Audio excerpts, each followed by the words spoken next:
Hello, everyone, and welcome to another episode of Reel Me In, a movie podcast where you didn't really ask for it, but hey, I'm going to give it to you anyways. This is a podcast where I talk about anything, everything, and anything about movies. I'm your host, Chase Lee, and hey, guys, listen, if you were searching on the internet for some weird post-Thanksgiving porn or whatever the fuck you're doing on Sunday afternoons, and you accidentally came across my podcast, and you're not a movie fan, well, hopefully my guest and I can convince you to be one. This is episode 157, guys, so if you're new to the show, welcome. I hope that I didn't scare you off too much, but congratulations, this is what you signed up for. What we do on this show is I go over some movie news, movie trailers, and I will have reviews of specific movies that come out that weekend, and of course, box office results for the weekend, and yeah, that's pretty much it. But I hope you guys had a happy Thanksgiving and all that shit, so this episode is for all you people that are just too lazy to go out this weekend because you ate so much fucking food. So this is for you, all my homies out there. So yeah, but speaking of that, I am not alone. I am joined by Prescott. Perez-Fox. That's right. I see, because you get the hyphen name, and I get a little dyslexic sometimes. Apologize. He's an independent graphic designer. He is the host of the Busy Creator podcast. Perez or Prescott, sorry. Well, hopefully you won't hate me too much. But anyways, how's it going, man?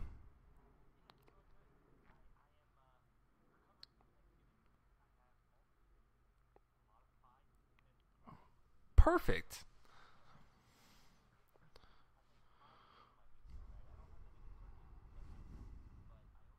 With like an entire pie from my parents' house, and it's pretty dangerous, you know? Yeah. I'm sorry. Can you repeat that one more time? For some weird reason, I had your channel on mute. So Prescott, can you say hello just one more time? Sure. It's good to be here. I am recovering from Thanksgiving, as we all are, and in my case, I don't fill my face with turkey the way that some people do, but pie is my weakness, and I have a lot of it in the fridge, and I've already eaten most of it by the time it's Sunday afternoon already. So that's kind of my thing in the days that follow Thanksgiving. Listen, we all have like leftover food in the fridge, and it's all gonna be eaten in one day because I have no self-control. Anyways, exactly. Speaking of doing this live and not having your channel appropriately on, that means I'm an amateur, right? Prescott over here, this gentleman, he is professional, and so would you explain to the people what the Busy Creator podcast is and what you do? Sure, absolutely.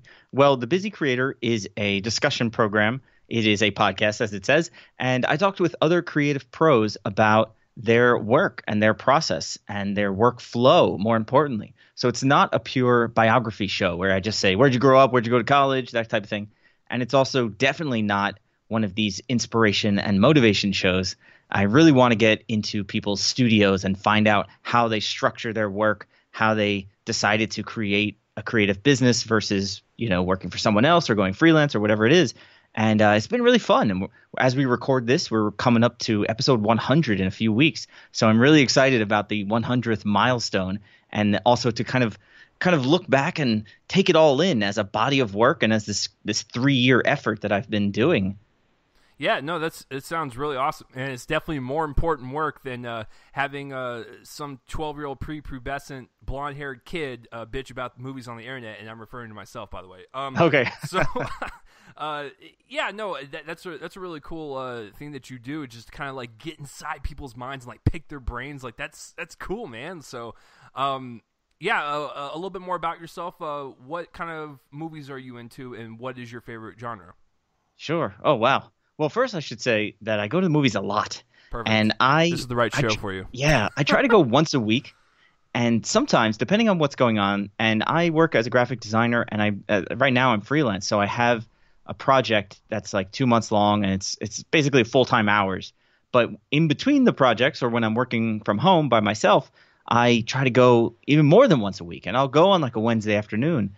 And New York City is actually a really great town for being a movie fan, because there are a lot of cinemas. You can walk to most of them, and you can also find Arts House and small films and second run and things like at the IFC Center where they play the Oscar shorts, the animated shorts.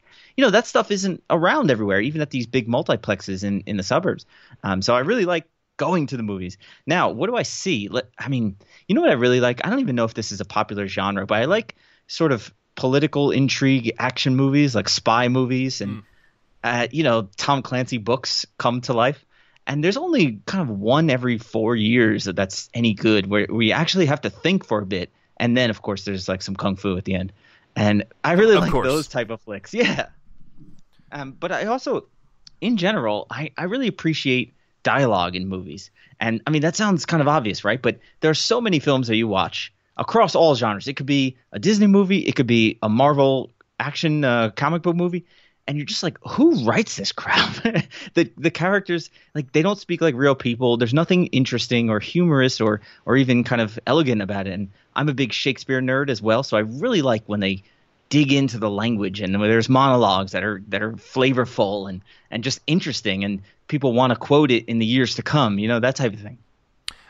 I mean, that sounds pretty cool, man. It sounds like you're more sophisticated than me, because I don't know if a lot of people know this, but like I started out like loving film when I was a kid. Obviously, I'm a '90s kid, so Disney. But when I was like 9 or 10, I would go over to my friend's house. Mom, if you're listening to this, I'm sorry, but I would go over to my friend's house, and his mom would not care what we watched. So I actually watched like American Pie really young, and I've been a really huge fan of like comedies, and that's kind of like my jumping off point and stuff. So that's why I'm the way I am.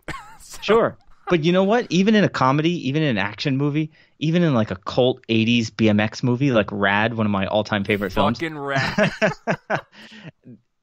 You can have good dialogue, it can be authentic, and you can pick your words appropriately and deliver them with sincerity. And I think that that's something that's often lacking. And, I don't want to sit here and cut down someone else's project, right? Because I know how complicated a movie is. And my roommate actually works in the film business, and he's off on location shooting right now. And it's a huge undertaking. You just watch the credits and you see how many hundreds of people are involved in a film.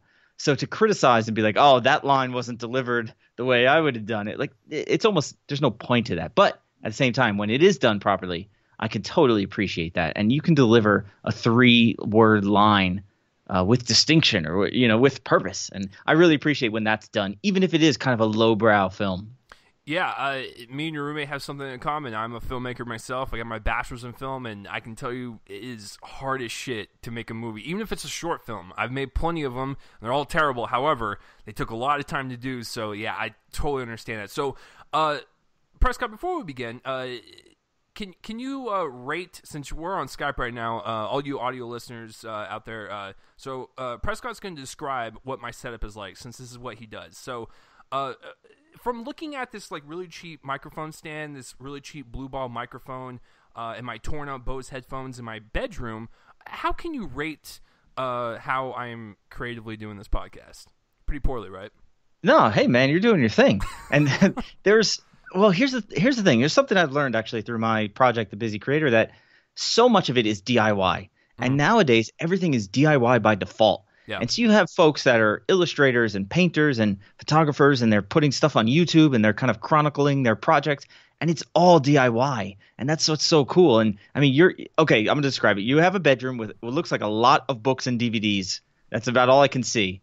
And I mean, you're showing me even more now. That is like there's posters and comics, and that's great because you're constantly observing content and other people's works, and I guess becoming a sort of archivist of the mythology that you appreciate.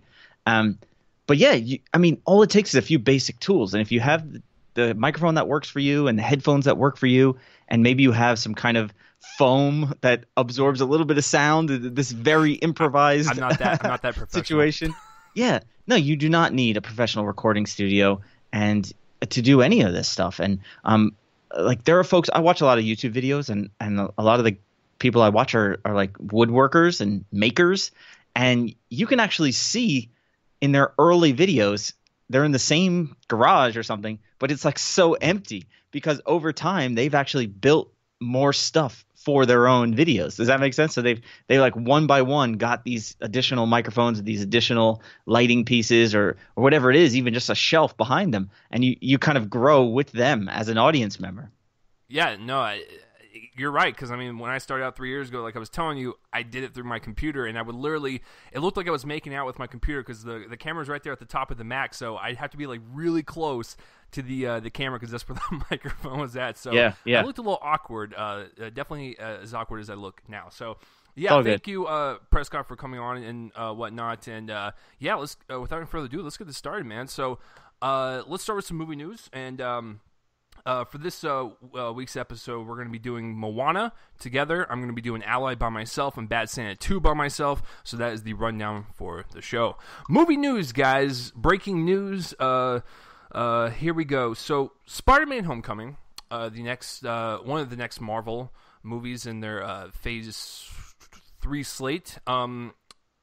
Supposedly, the rumor is that they're going to have a trailer in front of Rogue One, as well as Transformers: The Last Night, because we all know that is a perfect title for that shit-tastic franchise.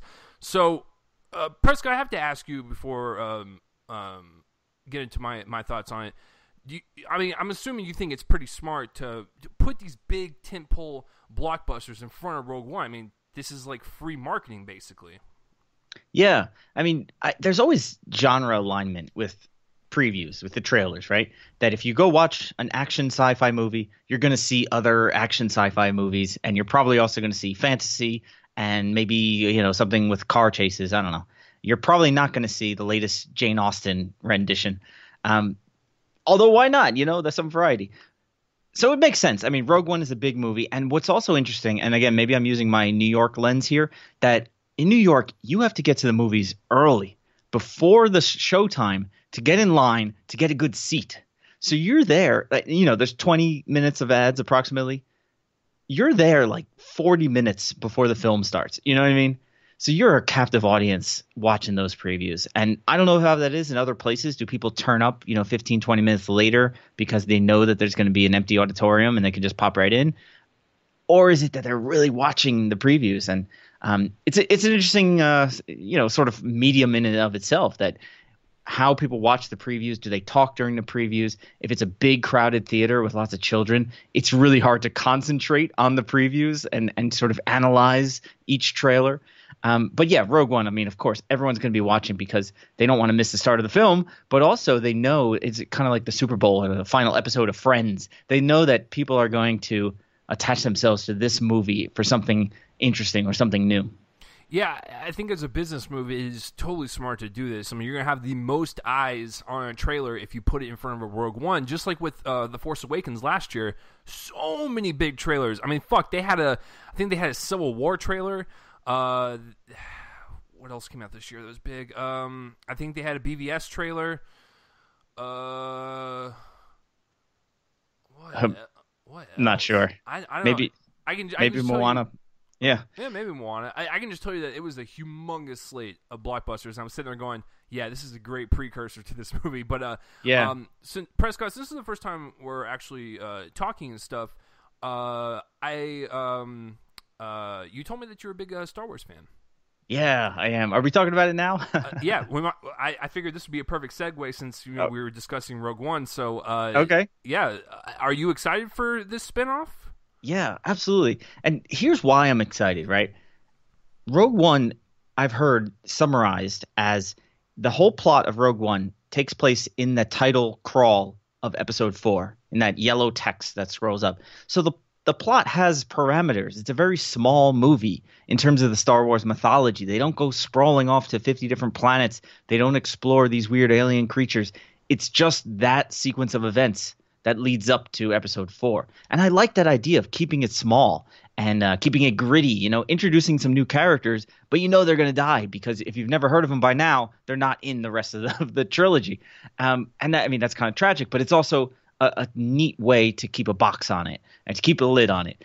And Star Wars, what they've done, and again, I say this as a fan, like the first 3 films, Episodes 1, 2, and 3, were terrible. I mean, let's be honest. And they weren't terrible as animation or as kind of sound design or whatever, but they just didn't make sense. And because they tried to be too big.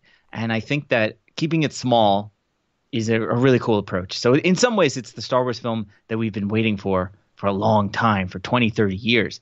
And I also think, now, I didn't come on just to criticize Star Wars films, but I watched episode 7 last night, The Force Awakens, and because it's now on Blu-ray, so there's high quality digital downloads and stuff around in the world. And I didn't really like that film that much. And I'll tell you why. Because it fell into a very weird trap of being simultaneously a reboot and a sequel, and therefore neither.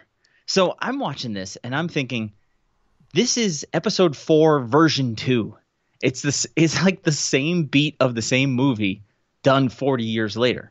And I don't understand why. Like, that's the thing. Like, if I've never seen Star Wars before, you don't need to make those references to recreate those moments, because I've never seen it before. And if I have seen it, if I'm a fan, then I'm saying, okay, where's the sequel? Where's the next bit? We know what happens here. And that just feels so weird to me. Every time I watch it, I'm like, why are they going through these sequences of like a lost droid and then some slapstick and then some – it's almost formulaic. And I just don't understand that, because there's so much mythology. There's so many books, all the spin-off cartoons. Like, they introduce so many interesting things. And, you know, it was a real chance to explore some of that. And instead they just like scramble to find a map. It's kind of an odd movie if you actually think about it. But it sets up episode 8. And I think that's kind of the whole point. Okay, so I'm probably going to piss you off, and you're probably going to run away. So bye, Prescott. I'm not a big Star Wars fan. Okay. I'm a casual fan, and I thought The Force Awakens was a solid movie. I really enjoyed it, but I'm actually looking forward to Rogue One more, because it's not a part of the episodes. It's something different. It's something, like you said, it's a lot smaller. It's a little more contained. It's gritty. It looks like a war film. And Gareth Edwards' direction on it, it looks like it's going to be an epic film. Like, when you watch Godzilla, regardless of what you think of that movie, that was an epic film. And so when you apply those attributes to Rogue One, it's going to be something kind of special. And I'm actually looking forward to that a whole lot more. So, yeah, I'm not a big Star Wars fan, so sorry to make your soul cry a little bit. No, that's fine. That's fine. But yeah, actually, that's interesting. You mentioned Godzilla, right? Because Godzilla is one of these movies. I don't know when the original came out, 1955, something like that. Something like that. That it's been redone several times. And it's not been a sequel. It's actually been redone, remodeled. And you can retell a story in film or in books or in comics or whatever. You can retell a story after a certain amount of time, and that's fine. And we've seen that actually in our culture across a lot of the transgenerational stories, right? You see Peter Pan, you see Batman, you see Alice in Wonderland, Sherlock Holmes. Like, these stories get rebooted and they get spun and reinterpreted, and that's okay. That's great, actually. Like, bring on the Sherlock Holmes Saturday morning cartoon that's not faithful to the original novels. Who cares? Like, let's do it. That's fun. But then when you have a sequel, but it's also a reboot, then you just get really confused. So I kind of wonder, again, just to go back to my criticism. And I also thought, now this is a little bit of Hollywood, I thought that Star Wars Episode 7 was a whole project, a huge multi-annual billion-dollar project done around Harrison Ford.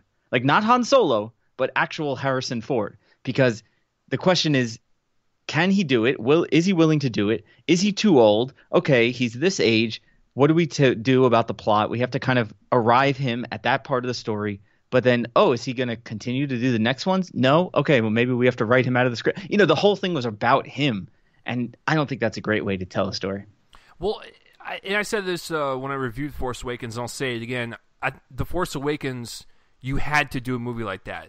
Because when you invest $4 billion into Lucasfilm, I get it. It's a business move. You got to play it safe, and you got to make sure that you can rein back old fans and bring in the new fans. So if you do something safe, kind of like A New Hope, it makes total sense for me. Now, after The Force Awakens with Episode 8 and 9, now they can go off the rails a little bit and try different things, because they've already reined in people with The Force Awakens, because it's basically like A New Hope. So business-wise, I totally get it. It's an investment. Yep. You want to play it safe, and they did pretty well. Almost made $1 billion worldwide. So, it works out in that regard. So, so that's Star Wars. Going to what we were talking about, like Spider-Man stuff. Are you a big Marvel Comics and DC Comics fan? Yeah, I am. And actually, I should have mentioned this too. In the things like Peter Pan that get rebooted, and we've seen Spider-Man get rebooted 3 or 4 times just in the last 15 years. Yep. I can't even keep track of it anymore. And I mean, this is almost like Batman, right? You say every Batman film, there's going to be a new actor. Yeah. And that's kind of like James Bond, where it's the same character but a new actor, and that's almost how Spider-Man has become. The question is, do we need to go back to the beginning and tell his origin story and show him on his paper route or whatever the hell? And so I'm interested to see what is being done that's new. And when it comes to comic book movies, I really like, again, that dialogue. And I like showing the characters as characters, not just as CG blurs that fly across the screen and then something explodes. Like, I want to actually see them struggle and try to plan things out and struggle with the idea of being mortal. And what would happen if you actually broke an arm? Like, how would you? And the Spider-Man used to do this in the comics. He would get his ass beat, and he would have to crawl home, and his mask is like ripped off on one side. And you don't really see that in the movies. He always just kind of swoops in, literally, because it's animated blur. And now everything has 3D glasses. So I'm interested to see. For example, the Logan movie that's coming up, yes. Which is a kind of it's almost like Rogue One. It's like a small, intimate, gritty movie with the characters that you know. And so I'm interested to see what they do with that, because it's not going to be this kind of cameo-packed CGI madness, or at least it doesn't purport to be from the trailers. Yeah, I'm glad to hear that you're a comic book fan, because I'm a huge one myself. I'm excited for.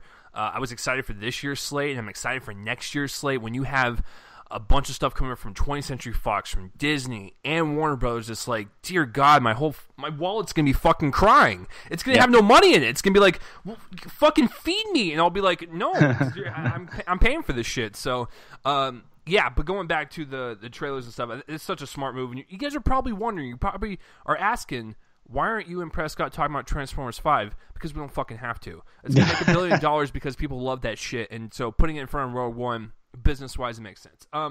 Yeah. Speaking of comic book movies, Prescott, yeah. Angela Bassett. She is a pretty well-known actress. She's pretty much in a lot of shit. If you go on her filmography, it's impressive to see how many movies she's in. So she's going to be in Black Panther. Now, she's going to be playing T'Challa's mother.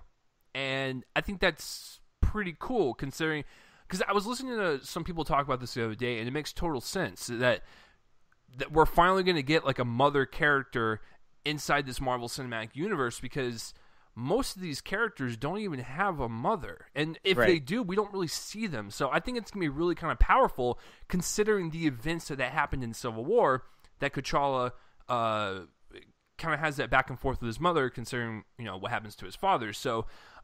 Prescott, what do you think about this news? I mean, this is pretty much a no-brainer. Like, if anyone sells this piece of news, then you're an asshole. Because this is like Black Panther. When you have Michael B. Jordan, you have Angela Bassett, you have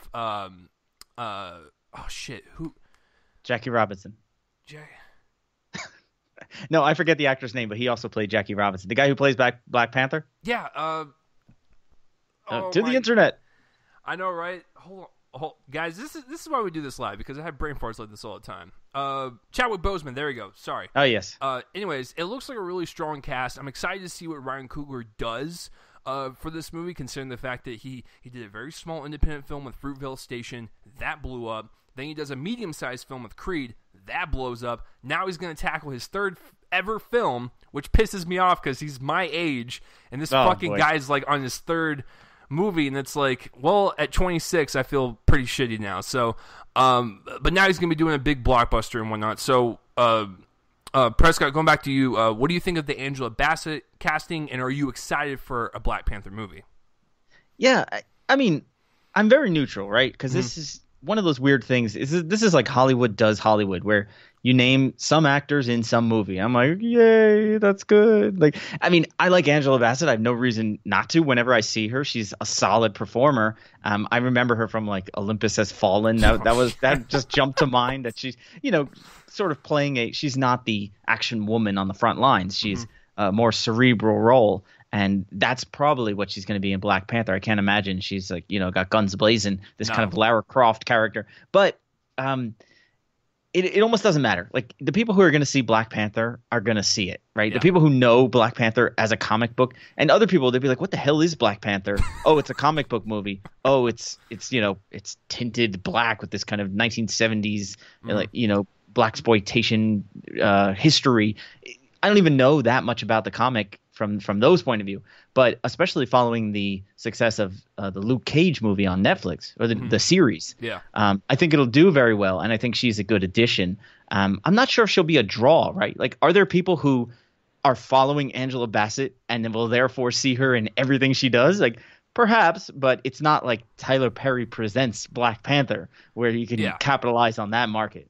Well, I think it just goes back to just adding more class to this cast. When you were this cast is so fucking stacked, right? And so when you're bringing her in, especially as the mother, I believe that she's gonna, like, you're right, she's not gonna be guns blazing. She's gonna be the heart of the film, and you're all those like intimate conversations between her and her son are gonna be what really kind of drives the emotional core of the film. So I'm excited to see her presence in it, and I think she'll really kind of add, like I said, a lot of class, a lot of gravitas.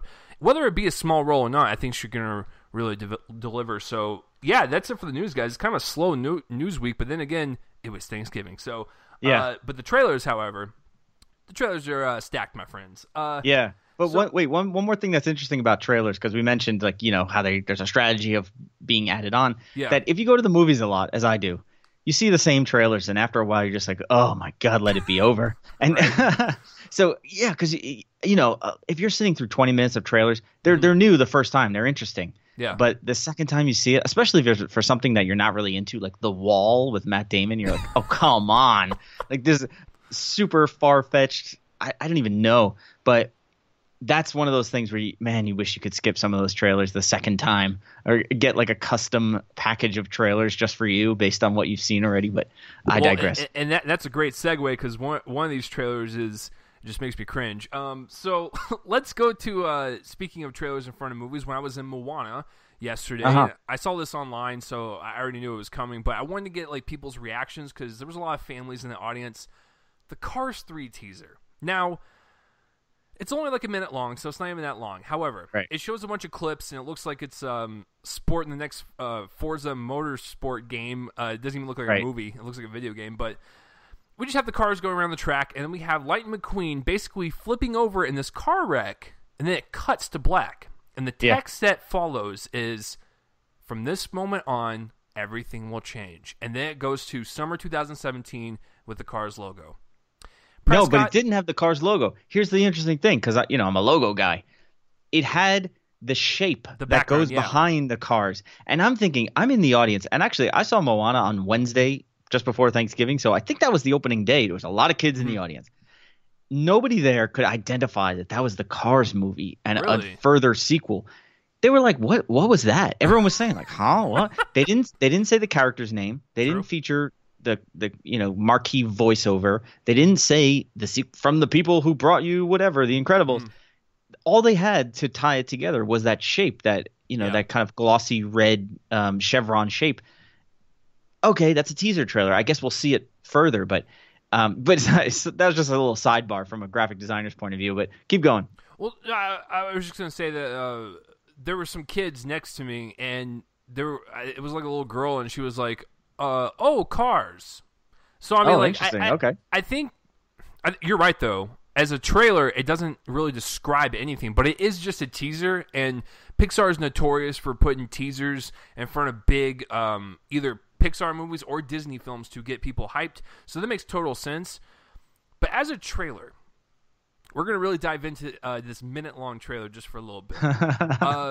Prescott, do you like that dark tone that they're trying to shift? Because I think Pixar is fully well aware, even though John Lasseter fucking pops a boner for these Cars movies. I realize that this is his passion, but I don't really care for the Cars films. Do you think they took that criticism and now they're going to turn it more into Toy Story 3, where they're going to rip your heart out and stomp on it and then put it back in your body with some dark, disturbing shit? Do you think they're going to go down that route? Oh, man. It's really hard to say because it is a family movie after all. And even if you have a subplot that's kind of, dark, or someone dies, whatever it is, it's still a kids movie, and it still has to follow the same kind of 3-act structure. And here's the characters you love, remember them, and then introduce one or two new people, and then something crazy happens, and then it kind of works itself out. So I can't see that they're gonna change the format. Like, it's not going to be this kind of Quentin Tarantino told out of order, weird fever dream of a Disney movie. But it'll be interesting to see, because maybe that's how it starts, right? It starts from a very low position where there's a crash and someone has to rebuild it. And, if you don't get enough wins under your belt, they're going to dismantle the track. I don't know what the plot could be. But it's tough. And the Cars franchise, I mean, I think I've seen the first two. I don't remember anything about them, because the characters are not as memorable. Maybe it could just be simply that people don't care about cars the way they used to. And, am I oversimplifying it there? That when you see toys, they have different personalities, different histories. People look at Mr. Potato Head. That brings up this whole thing. It really tapped into part of our culture.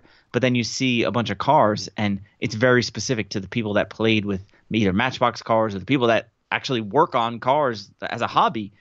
Which is a diminishing group. I mean, that's no secret, too, that people, especially young men, don't tinker in the garage with their fathers working on the hood and building a hot rod. It's almost from a generation ago. So to put out a kids movie where it's just like the Fast and the Furious but animated, I wonder if there's a larger disconnect. Yeah, I'm really curious to see what they're going to do with it, because you're right. It's probably the most family-oriented franchise that they have. And so when you have this fucking dark-ass tone, it's like, what are you doing? Like, I don't mind them taking a darker route, but you never showed that progression in the first two.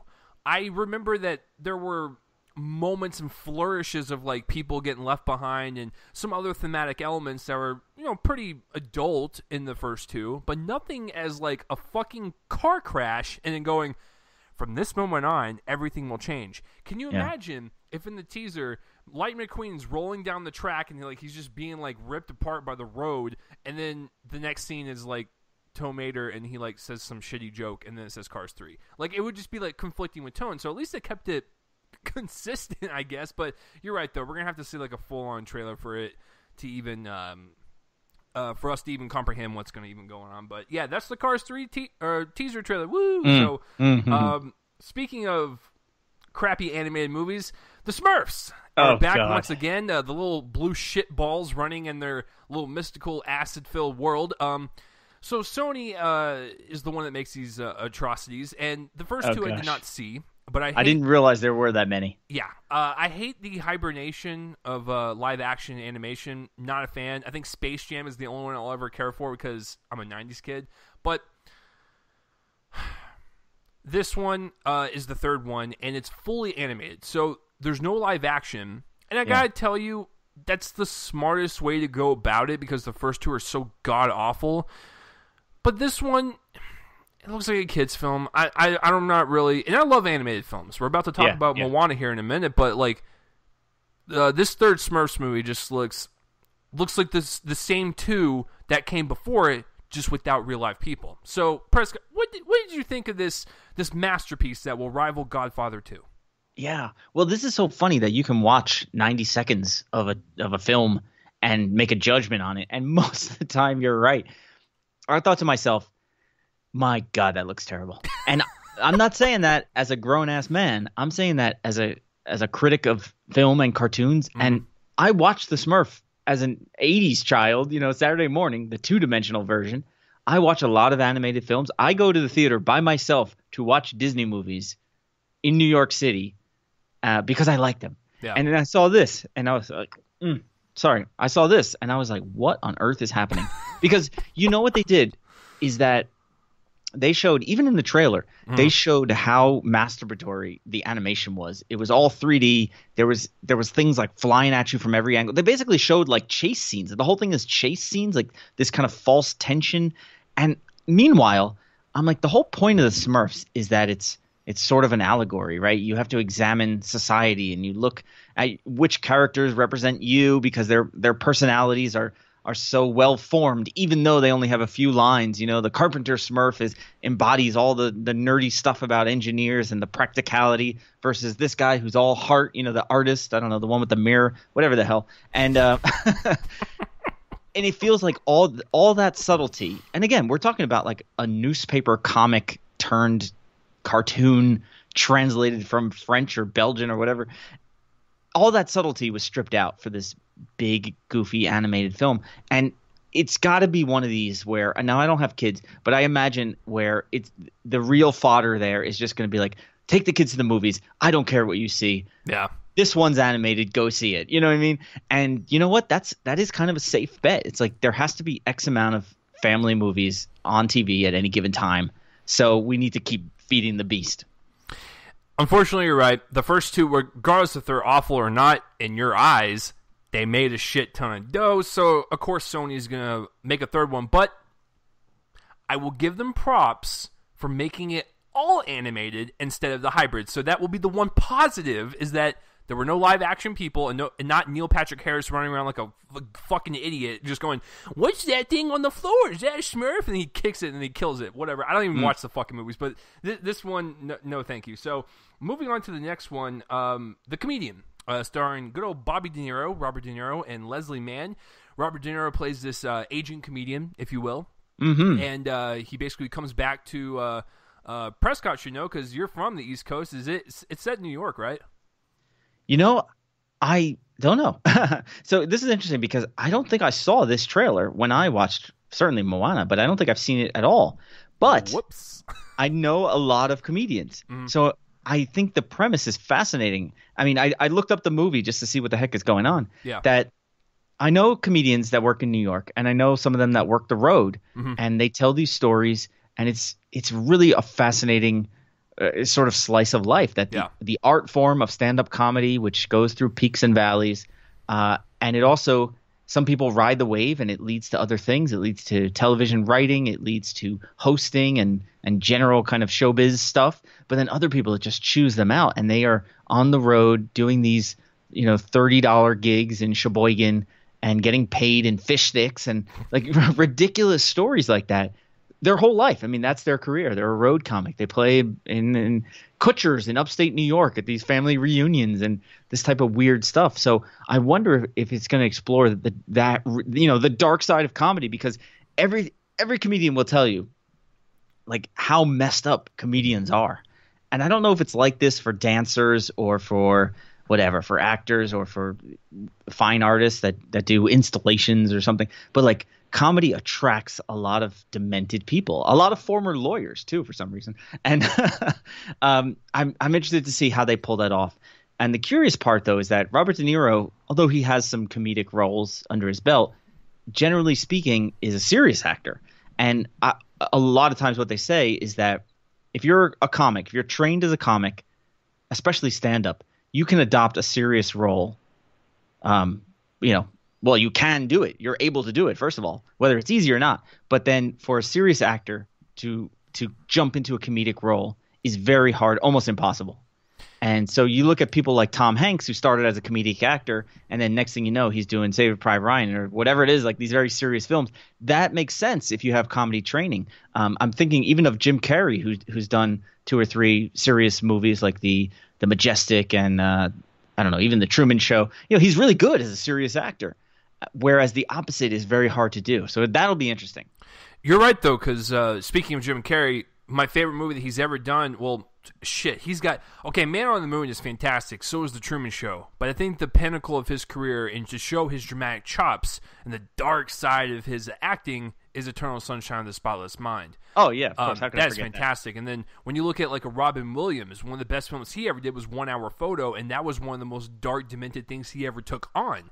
Because these comedians, they have kind of like that dark past, and they love really kind of diving into the psyche of those types of roles. And so you're right. When you have a Robert De Niro who is such A-class actor tackling kind of like this intimate role, is fascinating. I want to see where they go with it. As far as the trailer and the construction of the trailer, I thought it was okay. It didn't really grab me as I wanted it to. I thought, like it looked very paint by numbers. Like, oh, he was once a awesome stand-up. Oh, he retired. Oh, he wants to come back because he loves the attention and the limelight, and he wants to make people laugh, and he's got his past. I get it. It's going to be very formulaic, but I want it to kind of draw me in with the performances or the character itself. Didn't really do that, even though I'm still interested because I have a huge crush on Leslie Mann as well, so I love seeing her in anything she does. And, of course, Robert De Niro is a classic. So the comedian, the trailer itself looks okay, but I'm still intrigued. I'm going to save that one for last because, that one's fucking fantastic. Let's do Goon 2, The Last Enforcer. Prescott, did you see the first Goon, which was, I think, a very underrated hockey movie? Did you see that one? No, I didn't. Man, you must be in a different region getting these different films shown at you. Is this a Canadian joint here? I believe so, because Jay Baruchel and Sean William Scott are in the first one, and Jay Baruchel actually directs the sequel, and you know that Jay is from Canada, so right. I believe it was all shot in Canada. Yeah, Alicia Cuthbert as well is Canadian. Oh, nice. The girl next door. Are you a big fan of like sports movies in general? I guess I'm on the fence because there are a few over the years that have been remarkable, and of course I'm thinking of Rudy. Yes. And goodness, I can't even think of others. Well, there's been a lot of baseball movies I think were good, and Mr. Baseball, underrated comedy from the early '90s with Tom Selleck. That was a good one. I like sports movies. The trouble is that a lot of times it's this kind of overcoming, hardship. The team can triumph in the end. So they are kind of cheesy. But it'll be interesting to see, how they do it. Because with sports, like anything else in our society, there is a story beneath the story. And sometimes people don't want to hear it. And almost like The Comedian or like a similar film, The Wrestler from a few years ago. Love that one. Yeah, really tragic look inside this particular sport or art form, whatever you want to call it. And you could do a movie about a hockey team from that point of view of like, oh my God, these guys are in their 30s and 40s and their bodies are falling apart and they're getting paid to play the role of the enforcer, but they don't want to. And now they're like have PTSD because all they do is get in collisions all day or whatever it is. I don't even know. And that's something that fans don't see. Yeah, the first one, I hate to break it to you, it's a raunchy comedy. However, since the sport of hockey is, like you said, all fights and all like, hey, fuck you, like I'm going to beat the shit out of you type of deal, that type of mentality for a raunchy comedy is actually very perfect. And it's like it kind of bleeds into each other very well, pun intended. But the thing about the first one is that it also had a lot of heart to it because, like you said, it kind of focuses on this hockey player who is kind of aging or whatever, and like his body's just deteriorating and stuff. And so it does show a little bit of his home life and stuff. So it's a comedy with heart, which is like one of the hardest things to ever kind of come across. And we'll get to that when we talk about Bad Santa 2. But in terms of Goon 2, The Last Enforcer, I will implore you, if anyone out there is a fan of sports movies or raunchy comedies, I would highly suggest Goon. I think it's on Netflix, and I really enjoyed it. I think it's a very enjoyable little comedy and stuff, and it's violent as all hell because they have a lot of fights in that movie. But the sequel looks just like the first one, and it looks more of the same. I laughed out loud a few times. I love the crass, like crude, like in your face type of humor that just kind of punches you out of nowhere, and you're like, I didn't fucking see that joke coming, but it totally works. So yeah, I implore you. This is a PSA for the first one. Go see it. This trailer to the sequel was pretty funny. I will definitely check it out. And the last trailer, my fucking God. Prescott, I have to ask you, are you a Martin Scorsese fan? And if you say no, there's a chance that we may never speak again. I am, but I'm not a devotee. I'm not a complete zealot. I'll watch his movies and I'm like, okay, cool. I like that. Okay, so let's throw this at you. The last trailer that we're going to talk about is Silence, and this stars Andrew Garfield, Liam Neeson, and Adam Driver. And Adam Driver, Liam Neeson, and Andrew Garfield are priests. I think Liam Neeson gets captured in Japan somewhere, and Andrew Garfield has to go rescue him and basically use religion as a form of communication. Holy shit. Listen, I'm a huge Scorsese fan. I pretty much love anything the guy does. Speaking of Robert De Niro, Taxi Driver and Raging Bull are two of my favorite films of all time. I love his modern stuff. I love Wolf of Wall Street. I like the Gangs of New York. That was good. Gangs of New York is also fantastic. The Departed is also really cool. But this one looks so different. And I realized that Scorsese has done a religious film in the past with The Last Temptation of Christ with William Dafoe, I believe. But this one looks so epic and so kind of submersive into this religion and this type of culture. I felt like I was watching a documentary at some points, and I think that's what Scorsese does best, is he really kind of puts you in to the world or universe that you're watching. And you can definitely tell this was a passion project, because it looks like there was so much care when it comes to the acting, the cinematography, and just the way the film is put together. It looks so beautiful and so epic. It looks like it'd also be very devastating as well. It looks like it's going to be really kind of heartbreaking. It's based on a book. Did not read the book, but as a Scorsese film and a trailer, it looks epic. I cannot wait. And I would not be surprised if this film took top 5 material for the top 10 of the year, because it looks that fucking good. So, Prescott, did you see the trailer, and what did you think of it? I did not see this trailer, but I had seen that this movie is coming out and researched it a little bit. And what I like is something that bodes well is when a well-respected director contacts or casts a person who maybe they're not the biggest star, but maybe they're kind of rising, et cetera. As you say with Andrew Garfield or with Adam Driver especially, he's only been in 3 or 4 things, but he's the new hotness, right, supposedly. That when you take someone from those areas, like Garfield and Driver both are kind of, I mean, I guess they're like my age, maybe a little younger, but they're both kind of like leading men, but a little more on the eye candy, just like young guy, all testosterone kind of dude, if that's a category. I don't know. I haven't articulated this now that a well. Category. Yeah, but it's like you're the leading man, but you're playing a rather unsophisticated kind of 23-year-old person. So at least you better be handsome, you know. And then you take a person like that and give them a complicated role with a lot of dialogue, with a subtle backstory, and really kind of let them act, you know. And that is often very interesting. And man, I'm trying to think of like other examples. I don't have one off the tip of my tongue. But and that's Scorsese's the sort of person that could do that. Could say like, hey, you know what? This guy usually does action movies. Let me give him a serious role here and see what happens. Yeah, that's what Scorsese does best. Like you said, is that he brings out the performance in the actors. Just from the small little clips I've seen of the film in the trailer, it looks like, I'm not even joking, Liam Neeson is probably going to deliver the best performance of his career. So is Andrew Garfield, and so is Adam Driver.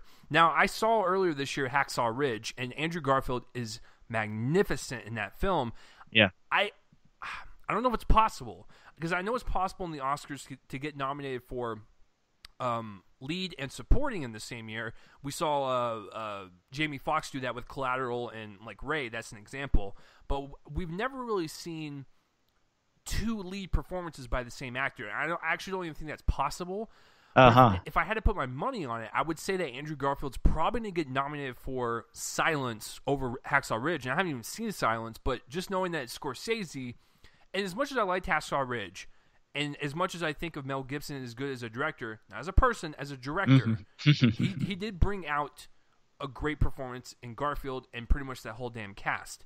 So it'll be very interesting to see kind of like the Andrew Garfield race towards the Oscar finish line and see which one's going to come out over top. Prescott, if you had to put money on it, which one would you say he's going to get nominated for? Oh, goodness. Yeah, probably Silence. And the reason is because we have to consider the Oscars as the contest that it is. And it's judged by a lot of, you know, sort of people who like cinema as art, and also people who are kind of, you know, very old white men who like to watch talkie movies, like the indoor movies with a lot of dialogue. It's very hard for a big action movie to have nominations for the acting. For the special effects, yeah. For the soundtrack, yeah. I mean, Saving Private Ryan won for editing. I think I remember that off the top of my head because it was the last film to use traditional editing, like splicing, to win the award for best editing. And it's also one of my favorite films, period. But that's aside the point. So a movie where people actually get to act, you will. That's where the nominations for acting will come from, even if the same person gave a comparable role somewhere else. And there's also talk of like compensation, right? Where someone gives a good performance in film A, but the next year they're nominated for film B, and actually between the lines you're like, it was really for last year, for film A, but they just wanted to give it to the person somehow. So I'm not saying that's happening, but the problem with Hacksaw Ridge Andrew Garfield and Hacksaw Ridge is like, I would say 90% of not 90, 65% of his performance in that movie is just becoming this other character through his accent, through his mannerisms, and just saying like, okay, he's now this 20-something guy from the Smoky Mountains in Virginia or wherever the hell they're from, and go. But the character, there wasn't much there. There wasn't a lot of great dialogue. Hacksaw Ridge was an odd movie in that it was like partially a coming-of-age movie, partially a romance, and then the rest was crazy action. And when you have things blowing up everywhere, you can't really give an award for acting. You almost need to give an award for stunts. Mm-hmm. I think it'll definitely be in the running for special effects, like for sure. And I think it will be in the running for probably art direction, costume design, all that, all the smaller stuff, and maybe even cinematography. I think differently. I think Hacksaw Ridge is one of the better war films to come out. I think it's brutal and visceral and really kind of like in your face in terms of like it's relentless. When you watch a war film made from Hollywood standards, they try to hide some of that shit and they try to make it as watered down as possible. But what I can appreciate what Gibson did was kind of really kind of throw you into the fire and be like, this is what it's like. It is like fucking hell. And that's kind of the great contrast between the first half of the movie and the second half, because the first half is so sweet and innocent, and it's like, yeah, like you're right, small town Virginia, woohoo, like, yeah, let's go square dancing. But then when they get into the war and they go right up that hill, the hell starts. And I thought that was kind of like a reality check, like, oh shit, we're in this, we gotta do this type of deal. So I think it's a really cool movie about survival and whatnot. But Silence, holy shit, as a Scorsese fan, this was like Christmas morning come early. I cannot wait to see Silence. So what about you guys? What are some of your favorite trailers that came out this week? Hopefully it's Silence. And comment down that place, just rub my face and let me know. So let's not waste any more time. Let's jump right into the movie reviews, guys. The main course of the podcast that you all have been waiting for. So let's talk about Moana, which is a movie that we both have seen. And I saw it yesterday, had some time to think about it, reflect on it. I'm a huge fan of Disney. I grew up in the right era for that shit. So, let's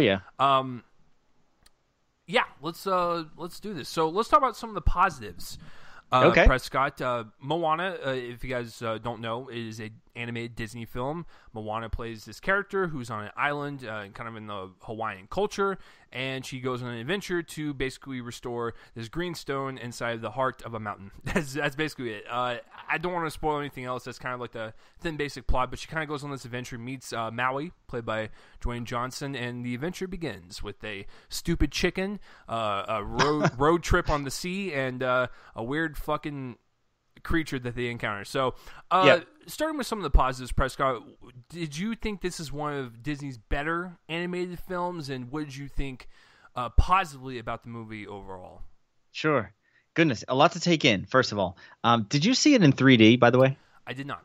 Okay, I didn't see this one in 3D either, but I had seen in previous weeks Doctor Strange, and my God, what was that? I saw something else in 3D, and I said, you know what, I'm going to give 3D a rest for a minute. But this is 100% computer animated. So it's a 3D animated. It's not 2D in the classic, Snow White sense. And it's gorgeous from a visual point of view. Beautiful. It is a little bit stylized. It's not like The Incredibles where people have like kind of drastic proportions, but there is a definitive style on how they draw people. So you don't get in that uncanny valley, right? But they have, very natural motion of hair and of bodies. You could tell there was a lot of referencing for dancing and moving. And then, of course, the water was ridiculous on how that looked. The whole thing, even without 3D glasses, I thought I was in some kind of trippy Michael Jackson video. Like, it was just right? It was just surreal enough where they do these elements of mythology where you see, lighting glitter and fairy dust and all this kind of stuff, but without being over the top. So from a visual point of view, I mean, it was stellar, of course, and with lava, with trees and everything. It was very natural and very sharp as well. And what's interesting about, again, from a visual point of view, is that at times it felt like it was moving through different categories. Like some elements were almost photorealistic, and then some elements were this kind of in between, like purposefully stylized animation. And then some elements were very crude, and they almost look hand drawn. They were like two dimensional. Like I'm thinking of Maui's big dance number in the first third of the film, where you kind of depart, and you're now watching this very 2D, almost like painted animation, which was cool in and of itself. But it's interesting how they switched back and forth. Yeah, I think this is the biggest takeaway you could take from this Disney film, is that the animation is so gorgeous. I don't know what the fuck Disney is doing over there in terms of upping their farms that they use or their software that they use, but their animation is becoming so crisp and clear.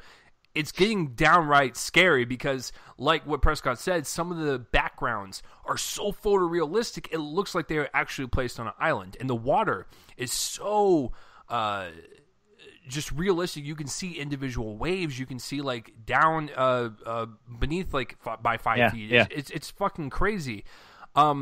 And I think they really kind of captured like the kind of beauty and the essence of an island, and kind of like the ocean, how calming it can be and how beautiful it can be. And then when you get into the dark shit, they really kind of tone down the colors and really kind of showcase this villain who is fucking terrifying, by the way. This is a kid's film. But I was just going to say that is the biggest compliment I can give, is the animation, of course. And I also think the biggest compliment is Moana herself. I think as a character and as something or someone that little girls can look up to, I think she's a very positive role model, and I think she's a really strong character. She's very innocent. She's very curious about the world. She wants to go beyond the reef or whatever, and her father doesn't allow her, and then she goes on this crazy-ass adventure. She starts learning little things about herself, and then she learns things about Maui and stuff. So her character arc is actually really nice progressively. You start from this, like I said, innocent, like,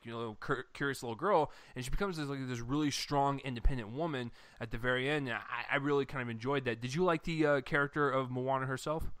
Absolutely, yeah. And that's actually in my notes here about the story arc, that this movie, like Rogue One, is a very small movie character-wise. There's basically two people in the film, right? You have Moana and you have Maui, and then there's also the villagers and some guy you meet along the way. Basically two characters. And when you have only two characters, they both have to change, and they both have to come out differently than when they began. Otherwise, why the hell did you watch this movie for 2 hours? By the way, it's long for a kid's movie. Usually they're closer to 90 minutes. And in that case, in that situation, they both evolved, and they both arrived at a better place. And I think that was really well done from a story point of view, from a writing point of view. And what's funny, actually, from a character point of view, is that I felt like this movie felt like a video game, in that you start and you're in this island, you're in your home, that's where you came from, and then you kind of learn a little bit about the island, and you're having these conversations, and I mean, this is very much like a video game.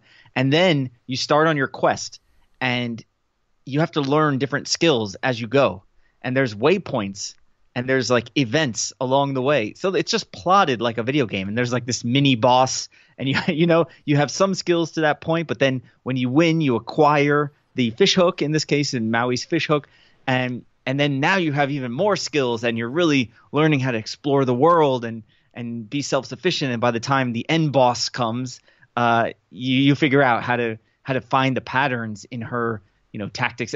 Totally video gaming right there. Yeah, that's actually a good point, because they literally will start out in the first level. You kind of get to know the character and stuff. You're like, oh, what's around the island? Let's go get some food and shit for my bag. And then, you get into the boat and you venture off, and, you reach each level and stuff. And yeah, that's a good point. But another positive thing I like about this is that there's a really great balance of humanity. There is heart, there is humor, there is travesty, there is lighter moments, there is adventurous moments. It's almost like it's a nice amalgamation of everything kind of put together, and it made it such an enjoyable ride, because you're right. When you have two characters, you have to make it interesting, and you have to have some compelling thing about both characters that drives you to keep watching, because if you're just following two people and they're boring as shit, you're Yeah. not gonna you don't give a crap. You're just like, I'm gonna go fall asleep now. I'm gonna go to the fucking bathroom. So, in terms of the story point, I really did enjoy it quite a bit, and the very end battle scene was really cool. Like I said, I didn't expect this villain to look like a fucking, crazy ass boogeyman from your bed, but like it looked terrifying. I was like, there are kids in this theater. You're scaring the shit out of them right now. So, yeah, and then going to like the voice acting, I really appreciated Dwayne Johnson quite a bit. And you're probably thinking to yourself like, oh, I'm tired of hearing about this guy.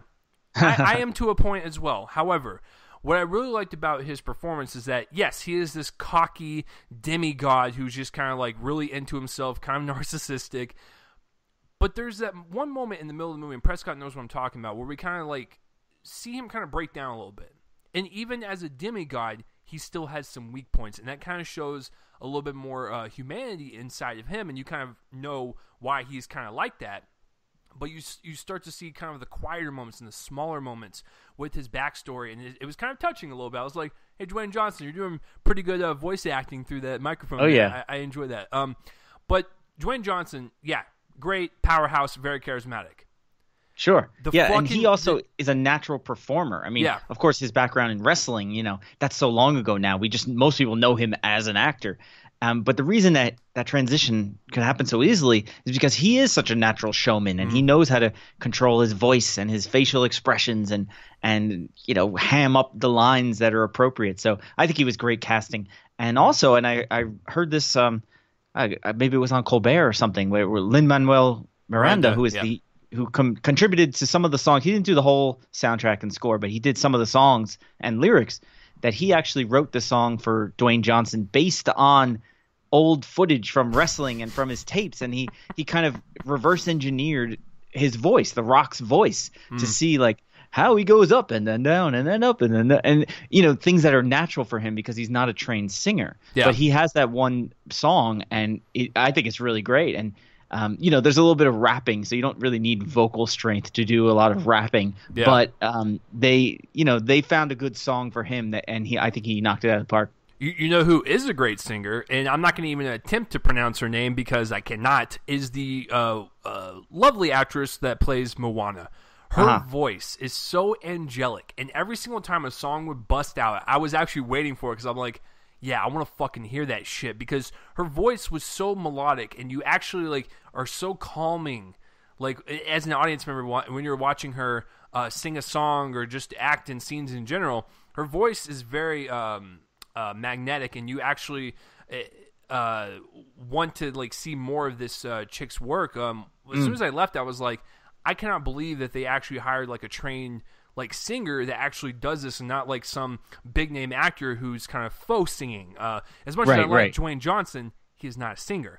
However, when you get out people that are a singer, it makes the movie a little bit more better. And I think I'll give Disney props for searching out for that, because like I said, in the very beginning of the film, she's not really singing that much, and she's kind of like this innocent character. And as you progress with Moana herself, her voice inflections, in her voice you can hear it. She starts to become a stronger individual, and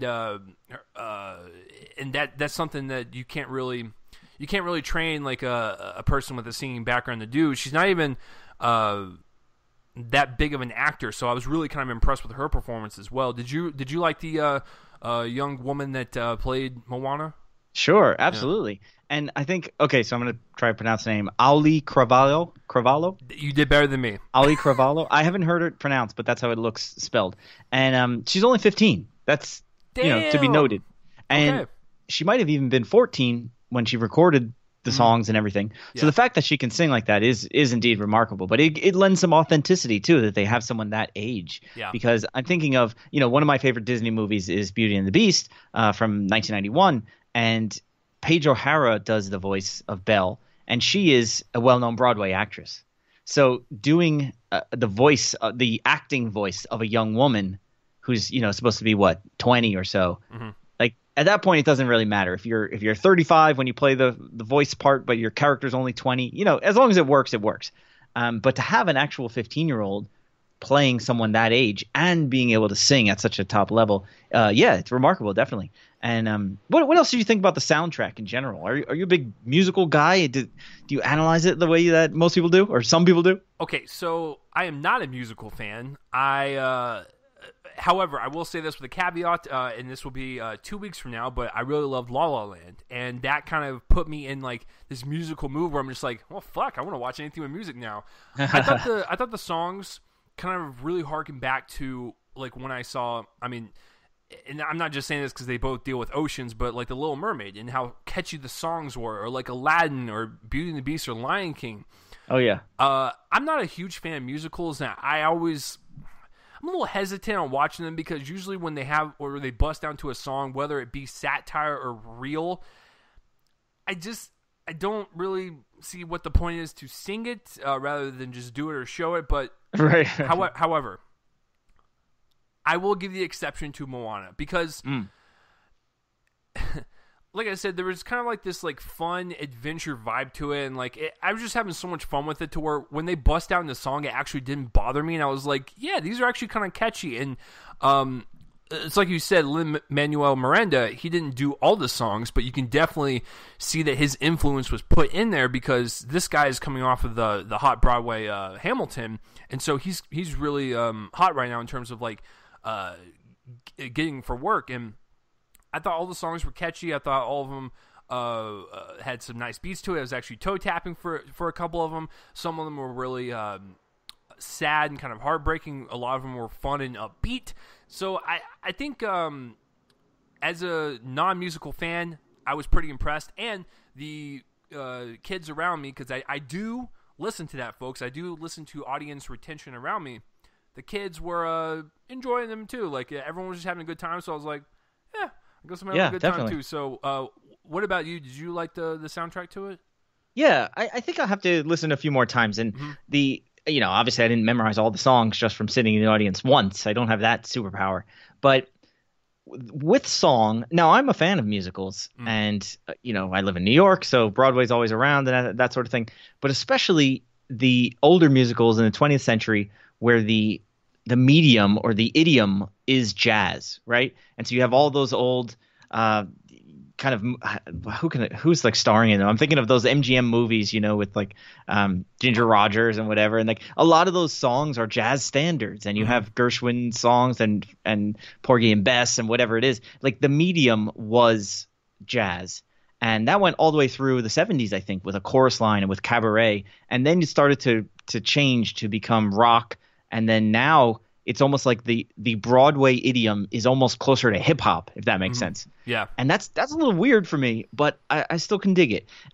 But in terms of Disney, you have to use the songs to tell the story, to forward the story. Correct. And it's almost like it's almost like a compression of storytelling in that moment, that instead of just explaining, you can have this 3 or 4 minute music video where you can show and you can tell and you can convey the emotion.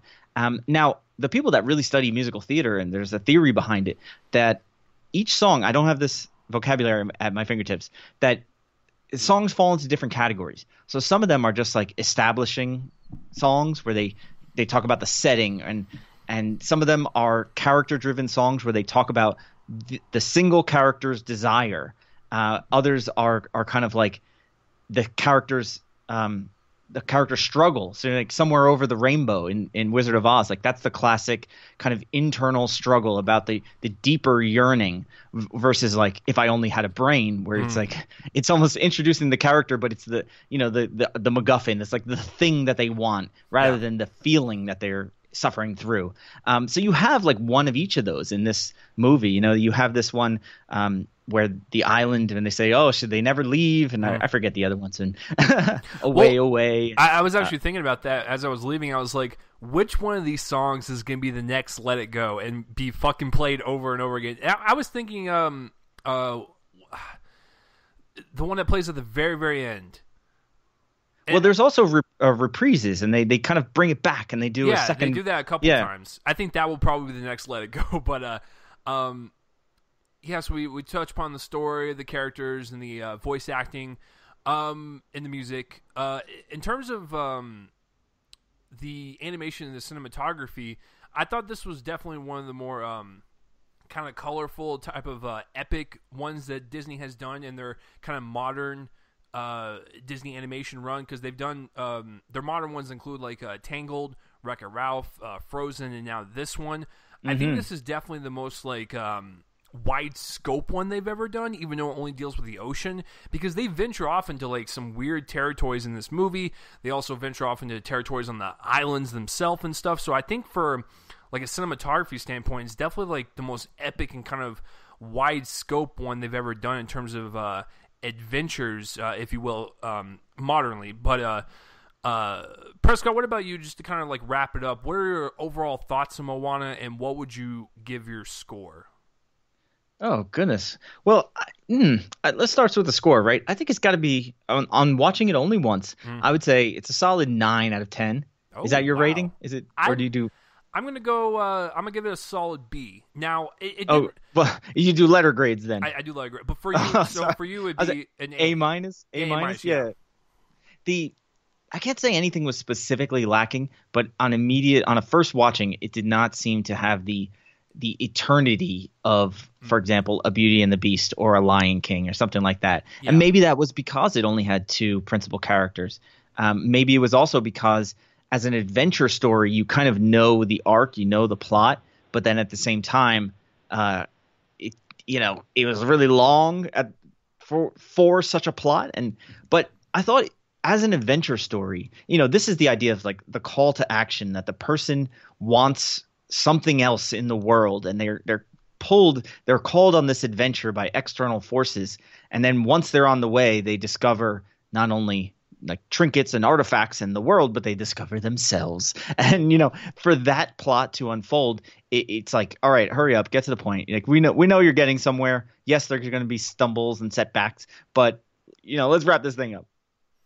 Yeah, I think for me personally, I think it's a very solid Disney animated film. I do like the adventure of it. I do like the characters themselves. My only one real complaint is the villain. And I think the villain's a little lackluster. It's very basic. There's really nothing to it other than, like, it looks like a fucking goo monster and, like, it just wants to, like, destroy islands and eat them. So I never really felt like the powerful punch that most of their villains will have. Like, when you have, like, an Aladdin, you automatically think of Jafar. Or when you think of Little Mermaid, you automatically think of Ursula. Or when you think of a Lion King, you automatically think of Scar. You don't really remember the villain when you walk out. You remember the heroes at play, which is a good thing because it is about the hero's journey. But I think at the same time, you need to have that balance with the hero and the villain.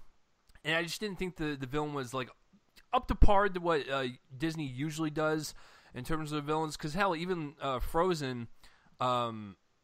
you had the sisters battling out, so that was very memorable. Tangled, I forgot, but Wreck-It Ralph, you had pretty much the threat of the video game shutting down, and you had the fucking crazy guy in the Candy Crush land. So yeah, I remember those villains, but I just don't really remember this one. I don't think I will remember it.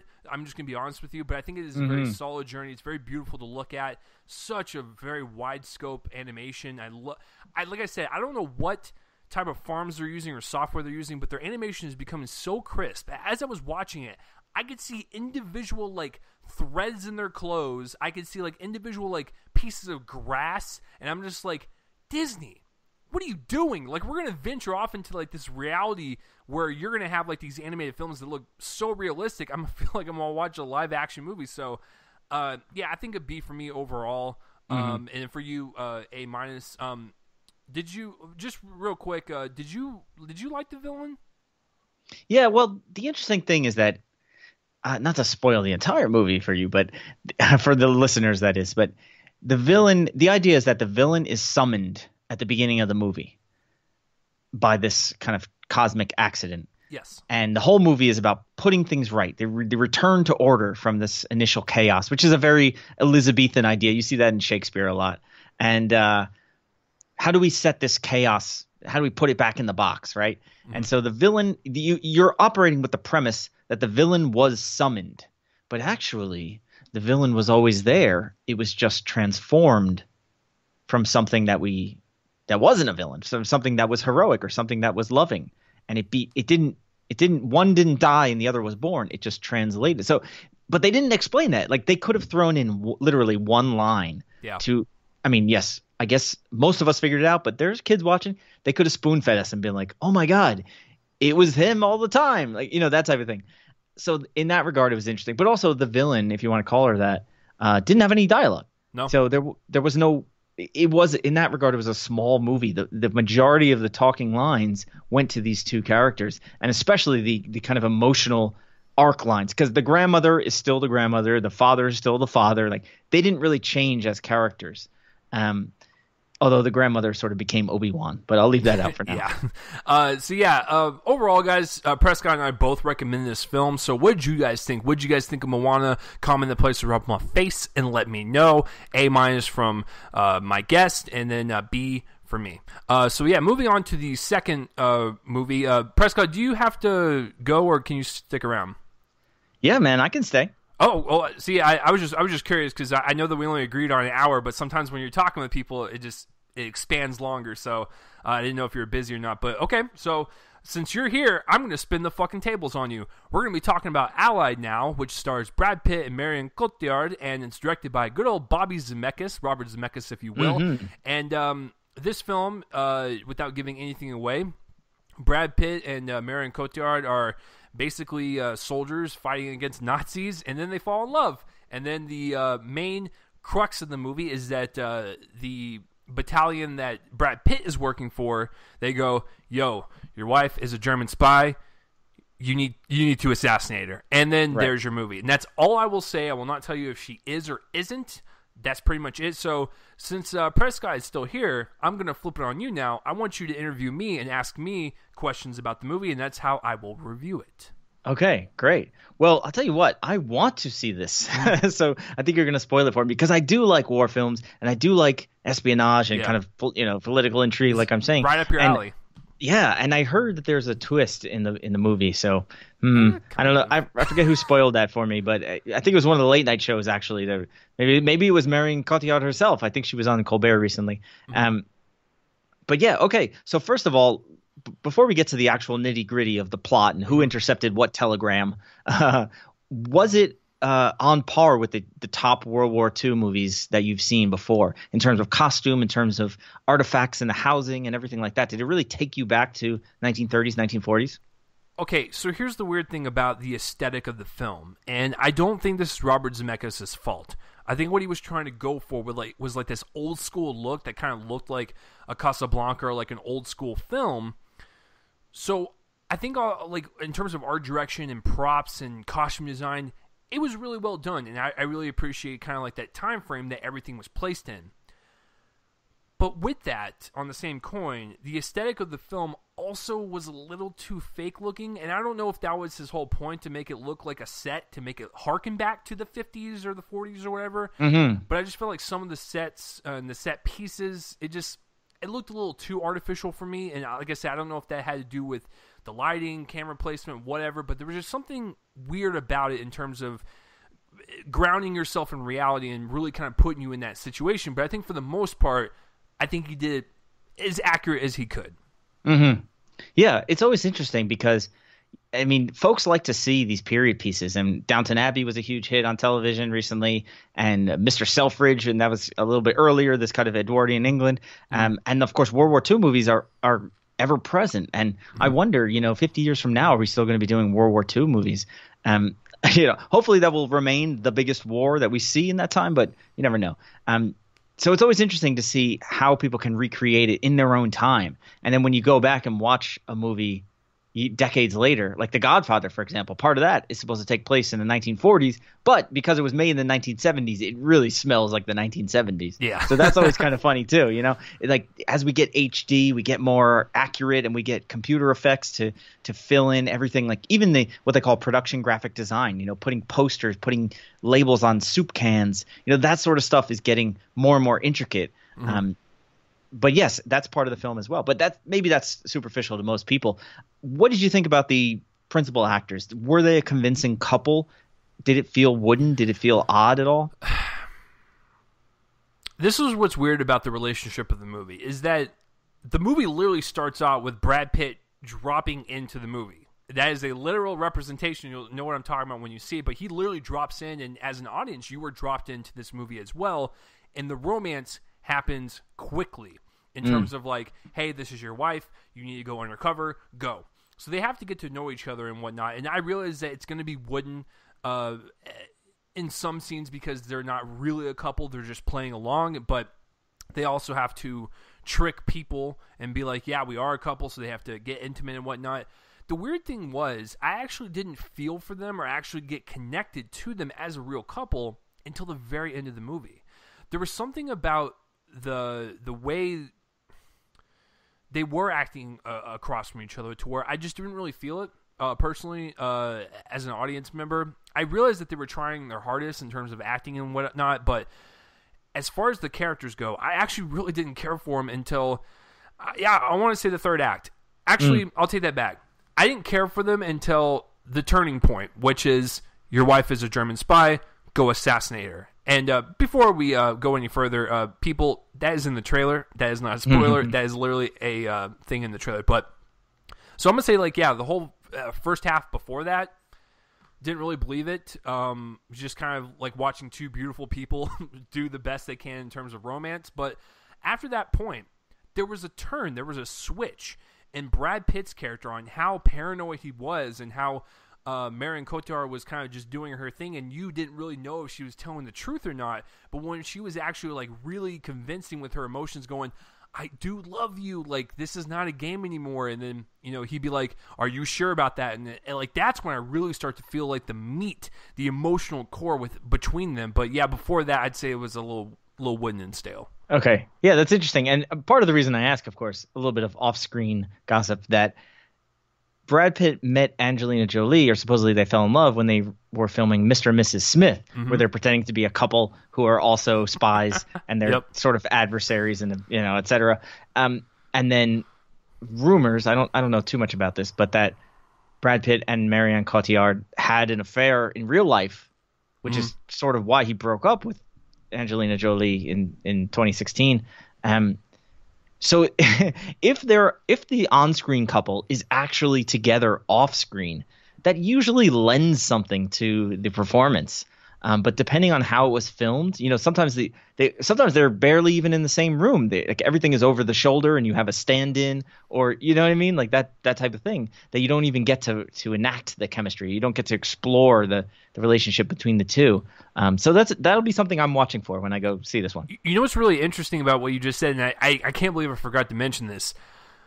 Their talking scenes they're okay. Like, yeah, they're convincing as spies in love. But with the whole scandal, I'm not going to get all TMZ on you guys, but yeah, with the scandal, it's really curious. Like, I was really fascinated to see how the love scenes would be portrayed. There was actually passion in those love scenes. Like, you know how like when Brad Pitt in a movie is about to like bone a hot woman, he has like this sweaty look on him, and like he gets like super like into it. He does like that grinding with his like hips and shoulder and stuff. You'll know what I'm talking about, and I'm like, yeah, I think he was really like trying to do that. So I will give them credit. Like their love-making scenes, their sex, boning, fucking, whatever you want to call it, right? That was convincing. So I will give them props in that. But yeah, I forgot to mention that. Okay, something else to watch out for. Yeah, it's like you can imagine the director. It's like, imagine you're both very attractive, and you're kissing, and go. Yeah. But I've heard that as well, that kissing scenes are very weird because you have to film them from multiple angles, and it's like the whole day. Yeah. And, the classic thing of like too much of anything and you get sick of it. So I don't know. I hope I get the chance to find out. Yeah. Yeah. Anyway, as a spy movie, is it any good? Are there twists and turns and things you don't expect? Or is it, I don't even know how it resolves, but is it obvious how it resolves when it does? Okay, so before the reveal of the whole, like, your wife might be a spy, before that, they go on, I think, like, one mission together, and that mission was really cool. I was like, yeah, I'm getting into it. Like, they're getting into this, like, place secretly. Like, they're befriending people. Like, it's really fucking cool, and espionage all over the place. As far as twists and turns, to be honest with you, no. Once that reveal happens, yes, there are little nuggets of information that are kind of like just added on top of that going, oh, that's interesting, or oh, that was from earlier in the movie. They kind of explain that. But yeah, at the very end, when you find if she is or isn't a spy, that's when I started to actually kind of like feel for him, like I said, because they really kind of connected with me emotionally as a couple, because they were really trying to make it work, even though people were, accusing them of stuff. And like, so I thought that kind of like spy espionage element of that was kind of cool, where like you didn't know who she was, and you didn't know like who was watching them, or you didn't know who was tracking them. So I thought that was kind of cool. But yeah, everything before that was just kind of like a standard kind of spy espionage movie type of deal, where they're going undercover and stuff. So it wasn't like anything special, but it was pretty solid in that aspect. Okay. And then this one comes from a personal point of view, but is it good dialogue? Is it flavorful conversations and these soliloquies that really help paint the picture of the time and of the characters? I'm going to be honest, no.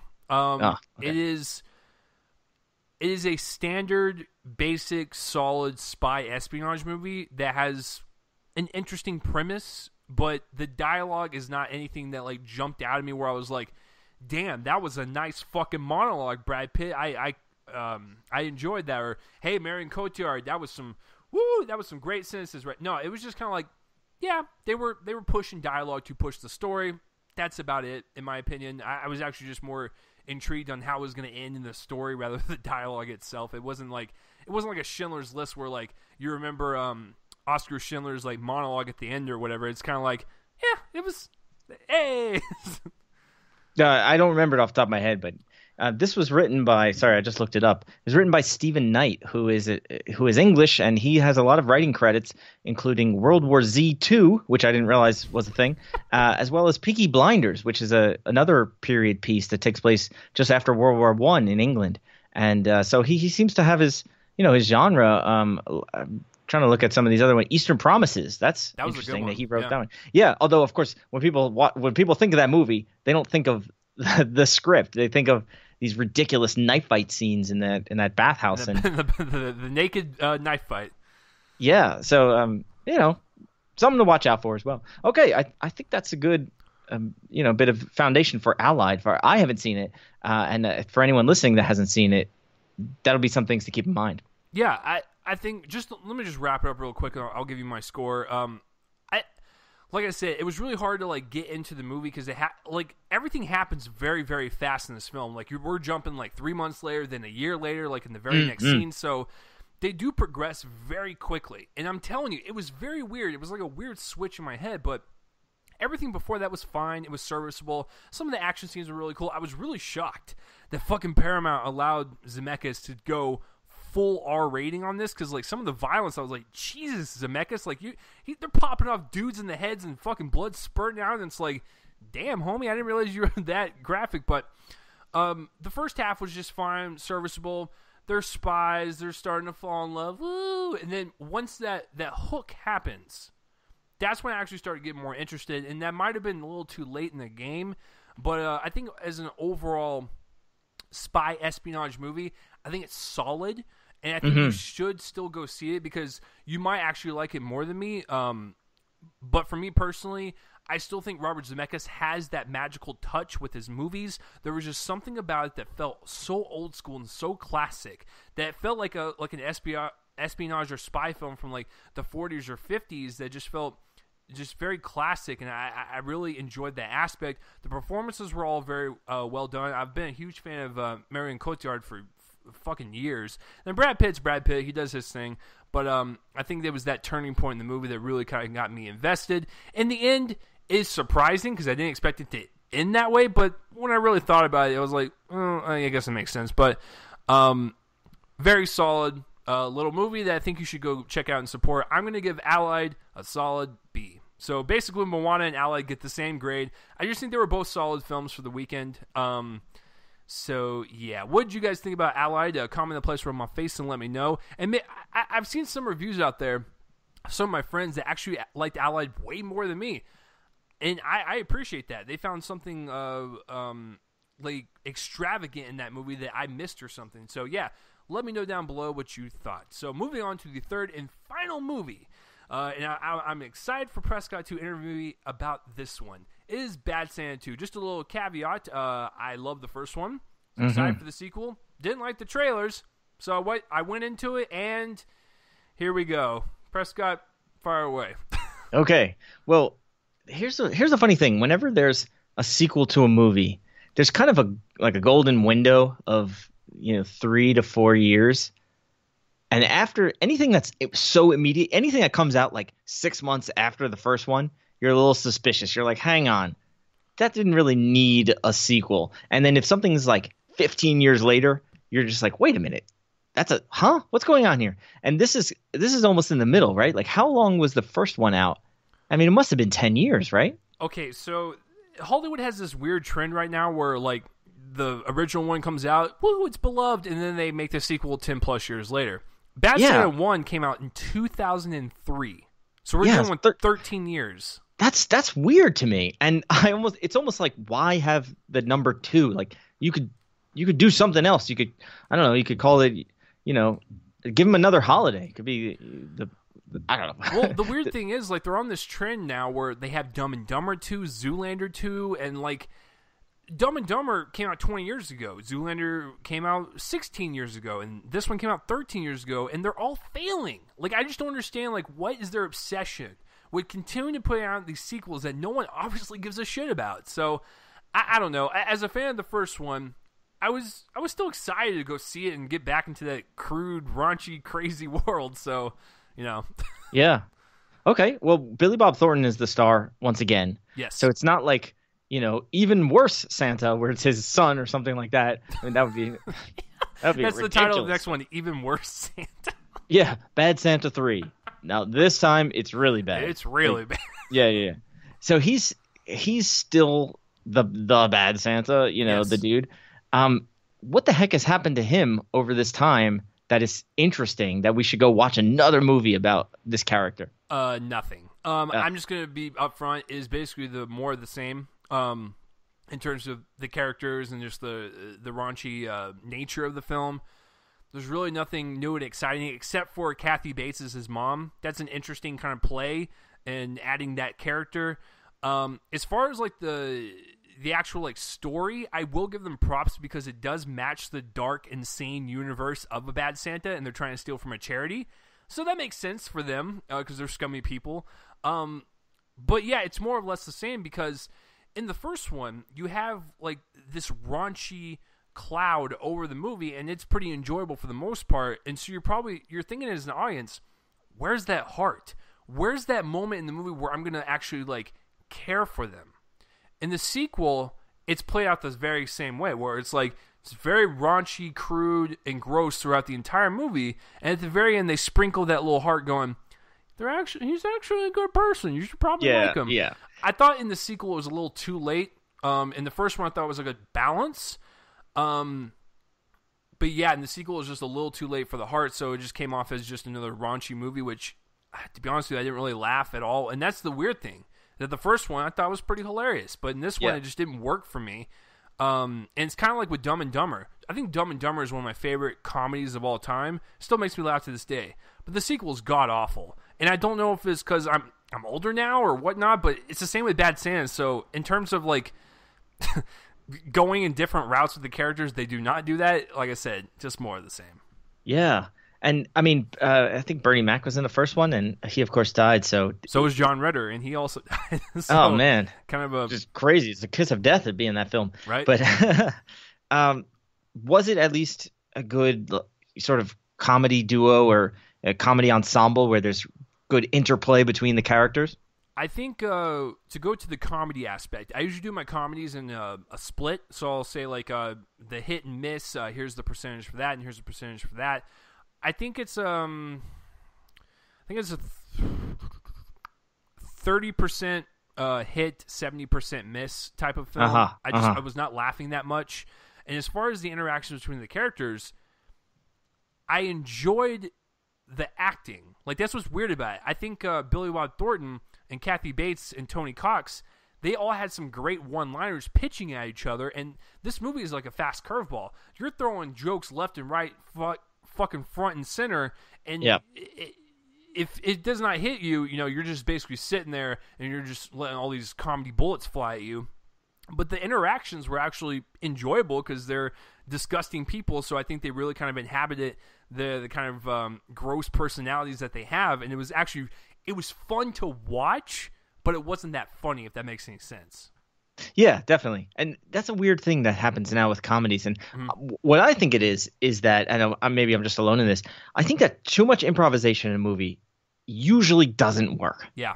Now, occasionally it works, right? I'm thinking of now my lifetime, like Austin Powers, highly improvised. Yeah.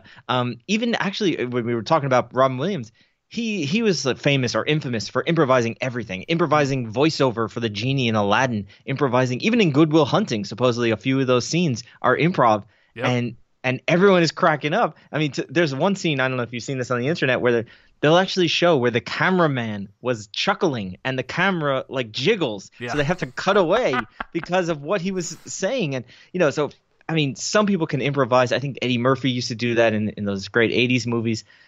Not a lot of great improv going on. The Hangover movies, you could tell that all the improvising was just like, oh, fuck. Like that. Yeah, pretty much. I'm like, that's not great improv. And, that school of comedy, right? I don't even know what you call it, but like, I like scripted comedy. I like wordplay. So that's just a personal thing. I'm not really into like fart humor and anything like that. And I think I saw bits of the first Bad Santa, but it didn't really appeal. And also Billy Bob Thornton. I mean, I don't know if he's that great of an actor. I can't remember seeing him in anything. And I'm just like, wow, he really got me there. Like, he's actually starting to become in a lot more projects that are getting a lot more recognition. Like, I hear he's really, really fucking good in Fargo, which I still need to check out. But he's actually appearing in a lot more movies, and I've kind of enjoyed his kind of supporting acting presence. But yeah, there was just something weird about going back to this character, which I think he delivers very, very well, by the way, is this like crude drunk uncle basically that just like parades around a mall and like throw up covered overalls. There's something kind of appealing about that because it's like, this guy is so damaged. I just want to kind of follow him. It's like watching a train wreck, but it's just really weird. 13 years later, that humor just doesn't really work anymore. And I'm a huge raunchy comedy fan, and I don't mind improv scenes. And I'm kind of with Prescott. Fart humor doesn't really appeal to me, even though I am childish sometimes, and sometimes if it works, it works. But it was just a very weird comedy. It was enjoyable, but not very funny. What do you think about, in general, the concept of the anti-holiday movie, right? Where instead of the lovable family Christmas film, you have something that's set at Christmas, but it's really not a fun family film. And I mean, everything from Die Hard to I can't even remember, but like, occasionally you'll see this where it's like it's set over a Thanksgiving holiday, but actually it's about a home invasion that goes terribly wrong, and it's really serious. I kind of like that when you can play around with genres and kind of make them different. I think that's kind of the appeal. Where it's like, I didn't really care for last year with the Night Before, the Seth Rogen Christmas movie, but there were enjoyable parts in it where I'm just like, this is so fucking bonkers and crazy. It's pretty much anti, like you said, Christmas, and it's like, right. It's going more adult. It's not going for kids, and there's something kind of appealing about that. Like last year as well, Krampus, very, very odd type of fairy tale Christmas movie, but it wasn't really about Christmas. I thought that was really fun, but then again, I'm a huge horror nut, so whatever. But if it's done correctly, I actually don't mind anyone coming up to the plate to change the game and do something new. But like you said, for the most time, it just kind of falls flat. But you will find like a couple gems in there that will be pretty good and will actually be kind of different for the holiday tradition. Like, for instance, last year, did not care for The Night Before, but I actually really enjoyed Krampus. So I wouldn't actually mind watching that around the holiday season because it is something different to kind of break up with the very like family-oriented film. So yeah, if it's done correctly, I don't mind it. Yeah. I'm thinking of a movie we just had Thanksgiving, but have you ever seen the movie Deadfall? No, what is that one? This one is 2012, and Eric Bana and Olivia Wilde play a brother-sister criminal duo, and they rob a casino, and then they have to escape to the Canadian border. And what? It's like it takes place in Upper Michigan or something, and so it's really cold and snowing, and it's like a serious heist movie, and people get shot and things. It was actually pretty good. It was no joke. But you could call that a Thanksgiving movie. Yeah. Call that a holiday movie, even though it has nothing to do with like family togetherness. Yeah, I think there's, like you said, there's something appealing about a movie that's not really about Christmas, but having Christmas in the background setting while the crazy shit's going on in the foreground. I don't know. There's something kind of appealing about that. Yeah, well, it's cultural cues, right? It's heuristics that we as a society are supposed to feel a certain way. Yeah. And also, you don't have to, set the table, if I may use a pun, that you could say to someone, you show a Christmas tree, you show a family, you show a fire, and boom, we know what's going on. We know how we're supposed to feel. We know that the tension between parents and children and hometown happenings and blah, blah, blah. And, oh, maybe someone drops by because that's what they do around Christmas time. So then when something disrupts those natural cues, that's where a tension can take place. Okay. Yeah. And just real quick before you ask something else, I have to get this out. One of the biggest negatives about the movie is the kid. I'm gonna sound really bad saying this, so please take it with a grain of salt. The kid from the first one, the kind of like tubby, curly headed, little blonde Brett kid. Kelly. Yeah, he's kind of like charming and adorable in the first one. To like when he does something stupid, it's like, hey, that's cool. He's a kid. He's an adult in this one, right. And it does not work. Now, I will.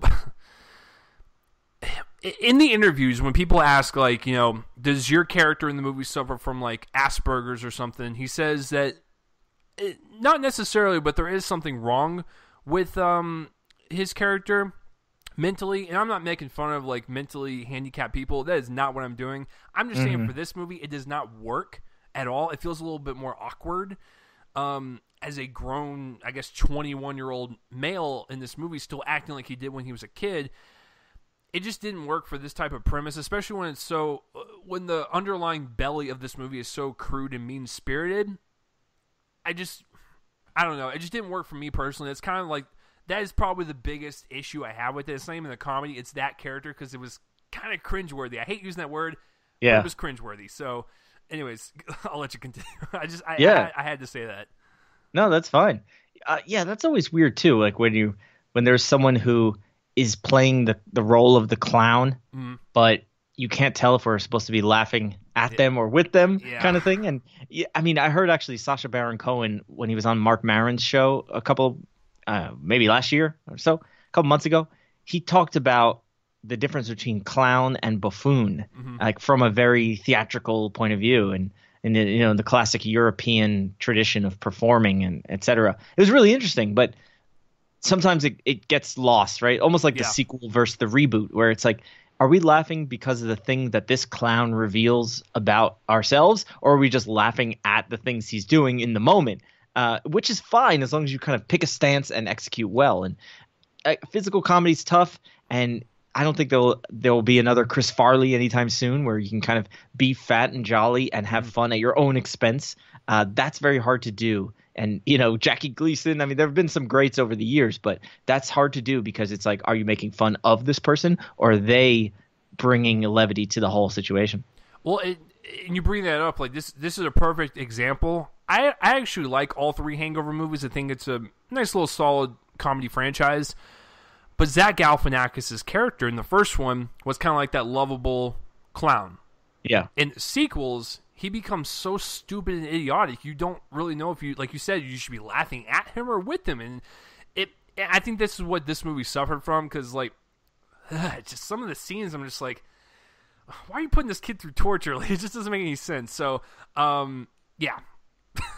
All right. No, I don't have much more to inquire about this movie. I kind of feel like if you see it on a plane eventually, then you'll. That's the kind of thing that I don't know how much of a fan base there is or movie going audience. There's like, oh yeah, Bad Santa 2. Oh yeah, son. Yeah, I think overall, guys, it's a very average comedy. Some of the lines got me, and I was laughing really hard. I think the performances are fine. They get back into those characters. The story is appropriate for that type of universe. Some of the characters are awkward and unnecessary. Guys, I'm kind of like just mad on it. I'm going to go down the middle with it. I'm going to give Bad Santa 2 a C. So there you go. It's just this. I will give it this. It is way better than Dumb and Dumber 2, way better than Zoolander 2, but that's not really saying much. So, but I do prefer that over the other sequels that tried so hard many months ago. So, yeah, that will do it for the movie reviews, guys. What do you guys think of Bad Santa 2? Comment in the place for my face and let me know. And speaking of all the new releases, good old Prescott, we gotta do the box office results real fast. Yeah, man, I'm unschooled on this. I don't follow them the way that some people do, and keep track of the numbers of the minute, almost like baseball scores. So basically, what Prescott is saying is, I'm super nerdy. I'm just like, yes, box office numbers. Here we go. So I get really anxious to see the numbers. So if you had to take a guess, what would you think the top 5 would be this weekend? Oh, geez. Well, Moana's got to be on that list. Okay. Yeah. Goodness, what even came out this week? The new. I'll give you the new releases as okay. hint, and you can kind of go from there. So Moana, Allied, Bad Santa 2, and the Warren Beatty movie Rules Don't Apply came out this weekend. Interesting. Well, I would think Allied, just because you have Brad Pitt is a big draw. People got time off. I would say Arrival, still doing strong. Fantastic Beasts from last week. How am I doing? Are any of these accurate? Okay, so are you telling me that Moana, Fantastic Beasts, Arrival, and Allied are on there? I think that could be a top 5, yeah. That's only 4. I will say this. All 4 of those are on there. Okay. What is that 5th spot? Let's see. Well, okay, give me a hint. Was it opening this week, or was it from previous, like now playing? Kind of? Let's just say it was one of the bigger openers at the beginning of November. Okay.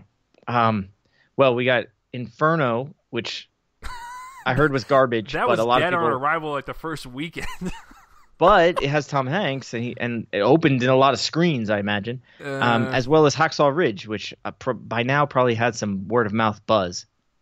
So I would say Hacksaw Ridge. Okay, so let's do the list and see if I can surprise you.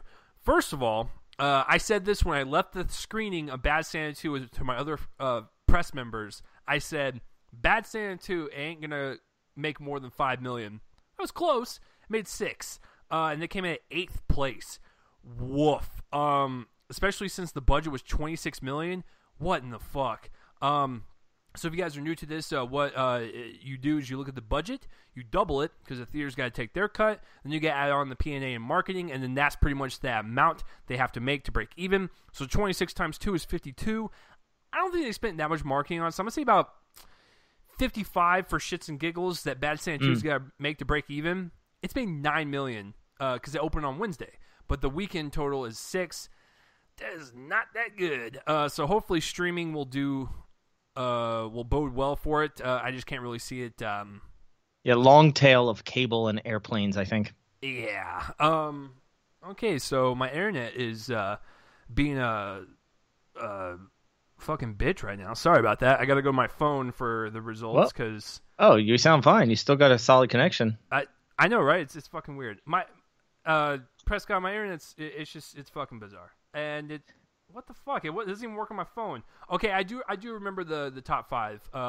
Numbers will be... Actually, no, I do remember them. Okay. Number 4 was Allied, and it actually opened... Or, no, excuse me. Number 5 is Arrival. Yeah, okay. I did number 8. 5 was Arrival, and it made I think it was $11 million, which is really great. Because the budget on that thing was about 40, and then doubling that with the P&A marketing. I'm going to say about $100 million, because that marketing was pretty strong for that movie. And from what I remember on the numbers, it is doing very well. Number 4 was Allied with $13 million, which is it's pretty good considering that The Walk by Zemeckis last year, that movie fucking flopped. And I actually liked The Walk quite a bit. So I hadn't even heard of it. Yeah, The Walk is really good. Flight is also another modern Zemeckis that is really good. Yeah. Denzel. I like that one. Okay, yeah, I did hear of The Walk. I saw the documentary a couple years before that. Yeah, see, the documentary is really good, and I think the actual film version Man of on that, Wire, is pretty decent as well. Number 3 was Doctor Strange with Oh. 13.3 million, so it's pretty close. I know its budget on that one is like 165. You double that to about 330, and then with P&A and marketing, I'm gonna say probably close to 400 mil because it did spend a lot of money. Marvel always spends a lot of money on their marketing. I think right now it's at like 600 or 700 million worldwide, so it's doing fantastically. Interesting. See, I would think that for a comic book movie that isn't a summer movie, it would remain fairly niche, especially with Doctor Strange. He's not a Batman, Superman, Spider-Man kind of marquee household name. Mm-hmm. So I guess you're widening the comic book fandom, or people are getting the word of mouth and they're saying, yo, this thing is crazy, sideways, mind-bending film, so you should go see it even if you're not into comics. Well, I think to go what you said, like now it's working. Doctor Strange is not a well-known character. However, when you slap that Marvel brand on there, people will go see it, including myself. I love Marvel to death, and to be honest with you, I don't even care if the character is obscure or not. I'm going to go see it because I enjoy this universe and see them expand. So now that we actually got everything pulled up now, fucking internet. All right, going back to Arrival, it was 47 million. I was roughly right. Right now, Arrival worldwide has made 84, so it's almost made or broke even. So I'm proud of it because Arrival is fucking fantastic. Allied, fuck. Listen, if you guys are not watching Robert Zemeckis movies, go support the man. Like, I think Flight did okay, and then The Walk fucking tanked. Now we have this one with Allied. Its budget is 85 million. So doubling that plus P&A marketing, I'm gonna say about 180, anywhere from 180 to 200 million to break even. It's at 27 million worldwide right now. Holy shit. I like I said, it's not my favorite movie of the year or anything, but I think it's solid for people to check out. Shit. All right. Like I said, Doctor Strange number 3. Number 2, Fantastic Beasts and Where to Find Them with 45 million. Now it only dropped. What is that? 39%, which is pretty good considering the fact that most movies drop anywhere from 40 to 50. So that's a pretty good hold. So that number is very important. Remember that 45 million. Right now, worldwide, it's at 473. And its budget is 180. So doubling that, we're looking at 360. Fantastic Beasts did a pretty heavy push for marketing. So I'm gonna say about 400 million to break even. So the fact that it's got 73 million over its profit margin. Yeah, that's pretty good so far. But I think Warner Brothers is wanting more, so let it be in theaters for a little bit longer and see if it can rack up some of that money before Rogue One comes in and slaughters a bunch of bitches. So, because that's going to happen. And then number 1 is Moana. No surprise, it's fucking Disney. Its total run for this weekend, 55. So it was only about 10 million off, which I'm pretty impressed that it pretty much went above a Harry Potter film. His budget was like 130 or something like that because my internet just fucking shit the bed again. Yeah. Jesus Christ. Okay, hold on. Guys, we're going to finish this strong because that's how I roll. Moana. All right. Actually, his budget is unknown. But right now, worldwide, it's made 97, which is pretty good for its opening weekend. So, I'm going to say about 150 is probably its budget. So, it's on its way to get back its money, but absolutely. What were you saying? I'm not worried about Disney because first of all, they have all these channels of distribution, and I don't know what they do about the DVDs in the vault and that sort of thing, but they have so much merchandising, so much licensing. They're going to sell soundtracks. They're going to have people going 2 and 3 times to see it. People will go and see it in 3D, and then they'll see it again in not 3D. And there's always a lurking variable for children's movies, including the Fantastic Beasts, because you're selling tickets that are supposedly discounted tickets. You're selling children's tickets, but you're also selling adult tickets to people who bring them to these movies. So the number, the actual cash revenue is always distorted because it's artificially inflated perhaps, but then sometimes doesn't show the full reflection of how many tickets they sell. So I always think it's odd that they count revenue and not ticket sales. You know what I mean? Because you could look at something like Titanic. People used to see that 10 times in the theater when it was out. Like, that's crazy. And that almost tells more of a story than if you just said like, oh, hey, it sold, 5 million tickets in 5 million screens or something. Like, I don't know what it is, but it's weird that they report them like this. I wonder if there could be more of an index where it takes into account how many screens it played on. Oh, well, whether it opened on a Wednesday, it does. Like that sort of thing. It does. If just real quick, let's go to it. They actually have the screen count of how many screens it's playing in and the actual theater average that each theater is getting. So, for instance, Moana opened up in 3875 theaters, so almost 4,000. Its average per screen was $14,000, which is pretty impressive. Fantastic Beasts, even though it dropped 40%, it had more theaters than Moana. It's like 4,100, and it's about 10,000 per screen. But then watch this dip. Going from Fantastic Beasts to Doctor Strange is in 1,000 less theaters. It's in about 3,000. It's only making 4,000 a screen because it has been in theaters for almost a month now. Allied just came out this weekend. It's got around the same amount as Doctor Strange, and it only has done 4,000 per screen. Versus like a Moana, it's 14. I'm telling you, those fucking kids movies, family movies, they're always going to dominate, and it's not anyone's fault, but yeah, it's really interesting to see like the theater count and stuff because Bad Santa 2 didn't even reach 3,000. It's at 2,900, and then we'll have some of the limited releases down at the bottom where they have only 3 or 4 theaters that they're playing at, but they'll make like $100,000, $200,000, and that bodes very well for Oscar season and when they expand it. So yeah, sure. We got Moonlight, which is getting very high reviews in New York. It's fantastic. I haven't seen it yet, but it's in some of the smaller cinemas in New York, so I want to go see that. Billy Flynn's Long Halftime Walk, like things like that are. I don't even know the other ones. Loving, I think, is a smaller one. Yeah. And yeah. For all you guys that wonder like where I get my information on this stuff, go to Box Office Mojo. It's like one of the best. You'll get lost because you'll search up movies like from 20 years ago and be like, what did it make on the weekend and what did it make like weekends after? So it's pretty fucking cool. So anyways, guys, that will do it for this week's episode 157 of Real Men Coleman Movie Podcast. I want to thank my guest Prescott. Thank you for coming on. And where can the lovely listeners find you online? All right. Well, the easiest place is busycreator.com. That is the home of my podcast. And I've also got links there for all my social media. And I'm pretty active on Twitter, both personally and as the Busy Creator.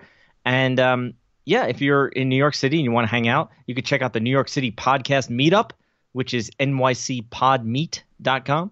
And that is also going to be where we're having the upcoming 100th episode of the Busy Creator. It's going to be a live event. It's a crossover between the NYC Podcast Meetup and the Busy Creator. So if you're in New York in January, I would love to meet you in person and we could talk movies a little bit. But yeah, busycreator.com is a great place to start. And please reach out to me. I'm always around and available, and I like fielding messages, especially making new friends online. Yeah, go bug the shit out of him and tell him how fucking awesome he was on the show. You can definitely tell from the professionalism in his voice, and he does not sound like a prepubescent 12-year-old that just sounds like a goddamn squirrel or something. So, thanks for coming on, man. Hopefully I didn't scare you off too much to where you could come back on in the future, right? Yeah, that would be fun. By the way, I forgot to mention the second 3D movie that I couldn't remember. It was Fantastic Beasts. So I did see that one in 3D, and it was a little dizzying at the end, especially that final fight scene. I was like, all right, this could be 40% shorter. Yeah, that would have been pretty bad. But so that will do it for this week's episode. Like I said, guys, next week, in the next 2 weeks, listen up very closely because this is how it's going to roll, fellas and ladies. The next 2 weekends I will be busy. So next weekend the show will drop on Friday, and the following week will drop on Tuesday. So they're all going to happen really close together and not on Sunday because I will be out of town. But that is episode 158 and 159, so I will see you then. If you want to follow me on Twitter, it's @RealChaseLee. Subscribe to my YouTube page, follow on Spreaker, iTunes, iHeartRadio, all that shit, and follow Prescott. All of his links will be in the description below as well. And then that's pretty much it. So, hey, listen, if you made it through this entire podcast, which was almost 2 hours long, and you were not a movie fan, well, hopefully Prescott and I convinced you to be one. I'm Chase Lee. That is Prescott Perez-Fox. I fucking nailed that. So I will see you guys next week for episode 158, where I will be doing the upcoming December releases. And then the week following will be La La Land. So peace out, everyone. Intro and outro music is done by my friend's band Fervent Roze. Link in the description below. Peace out.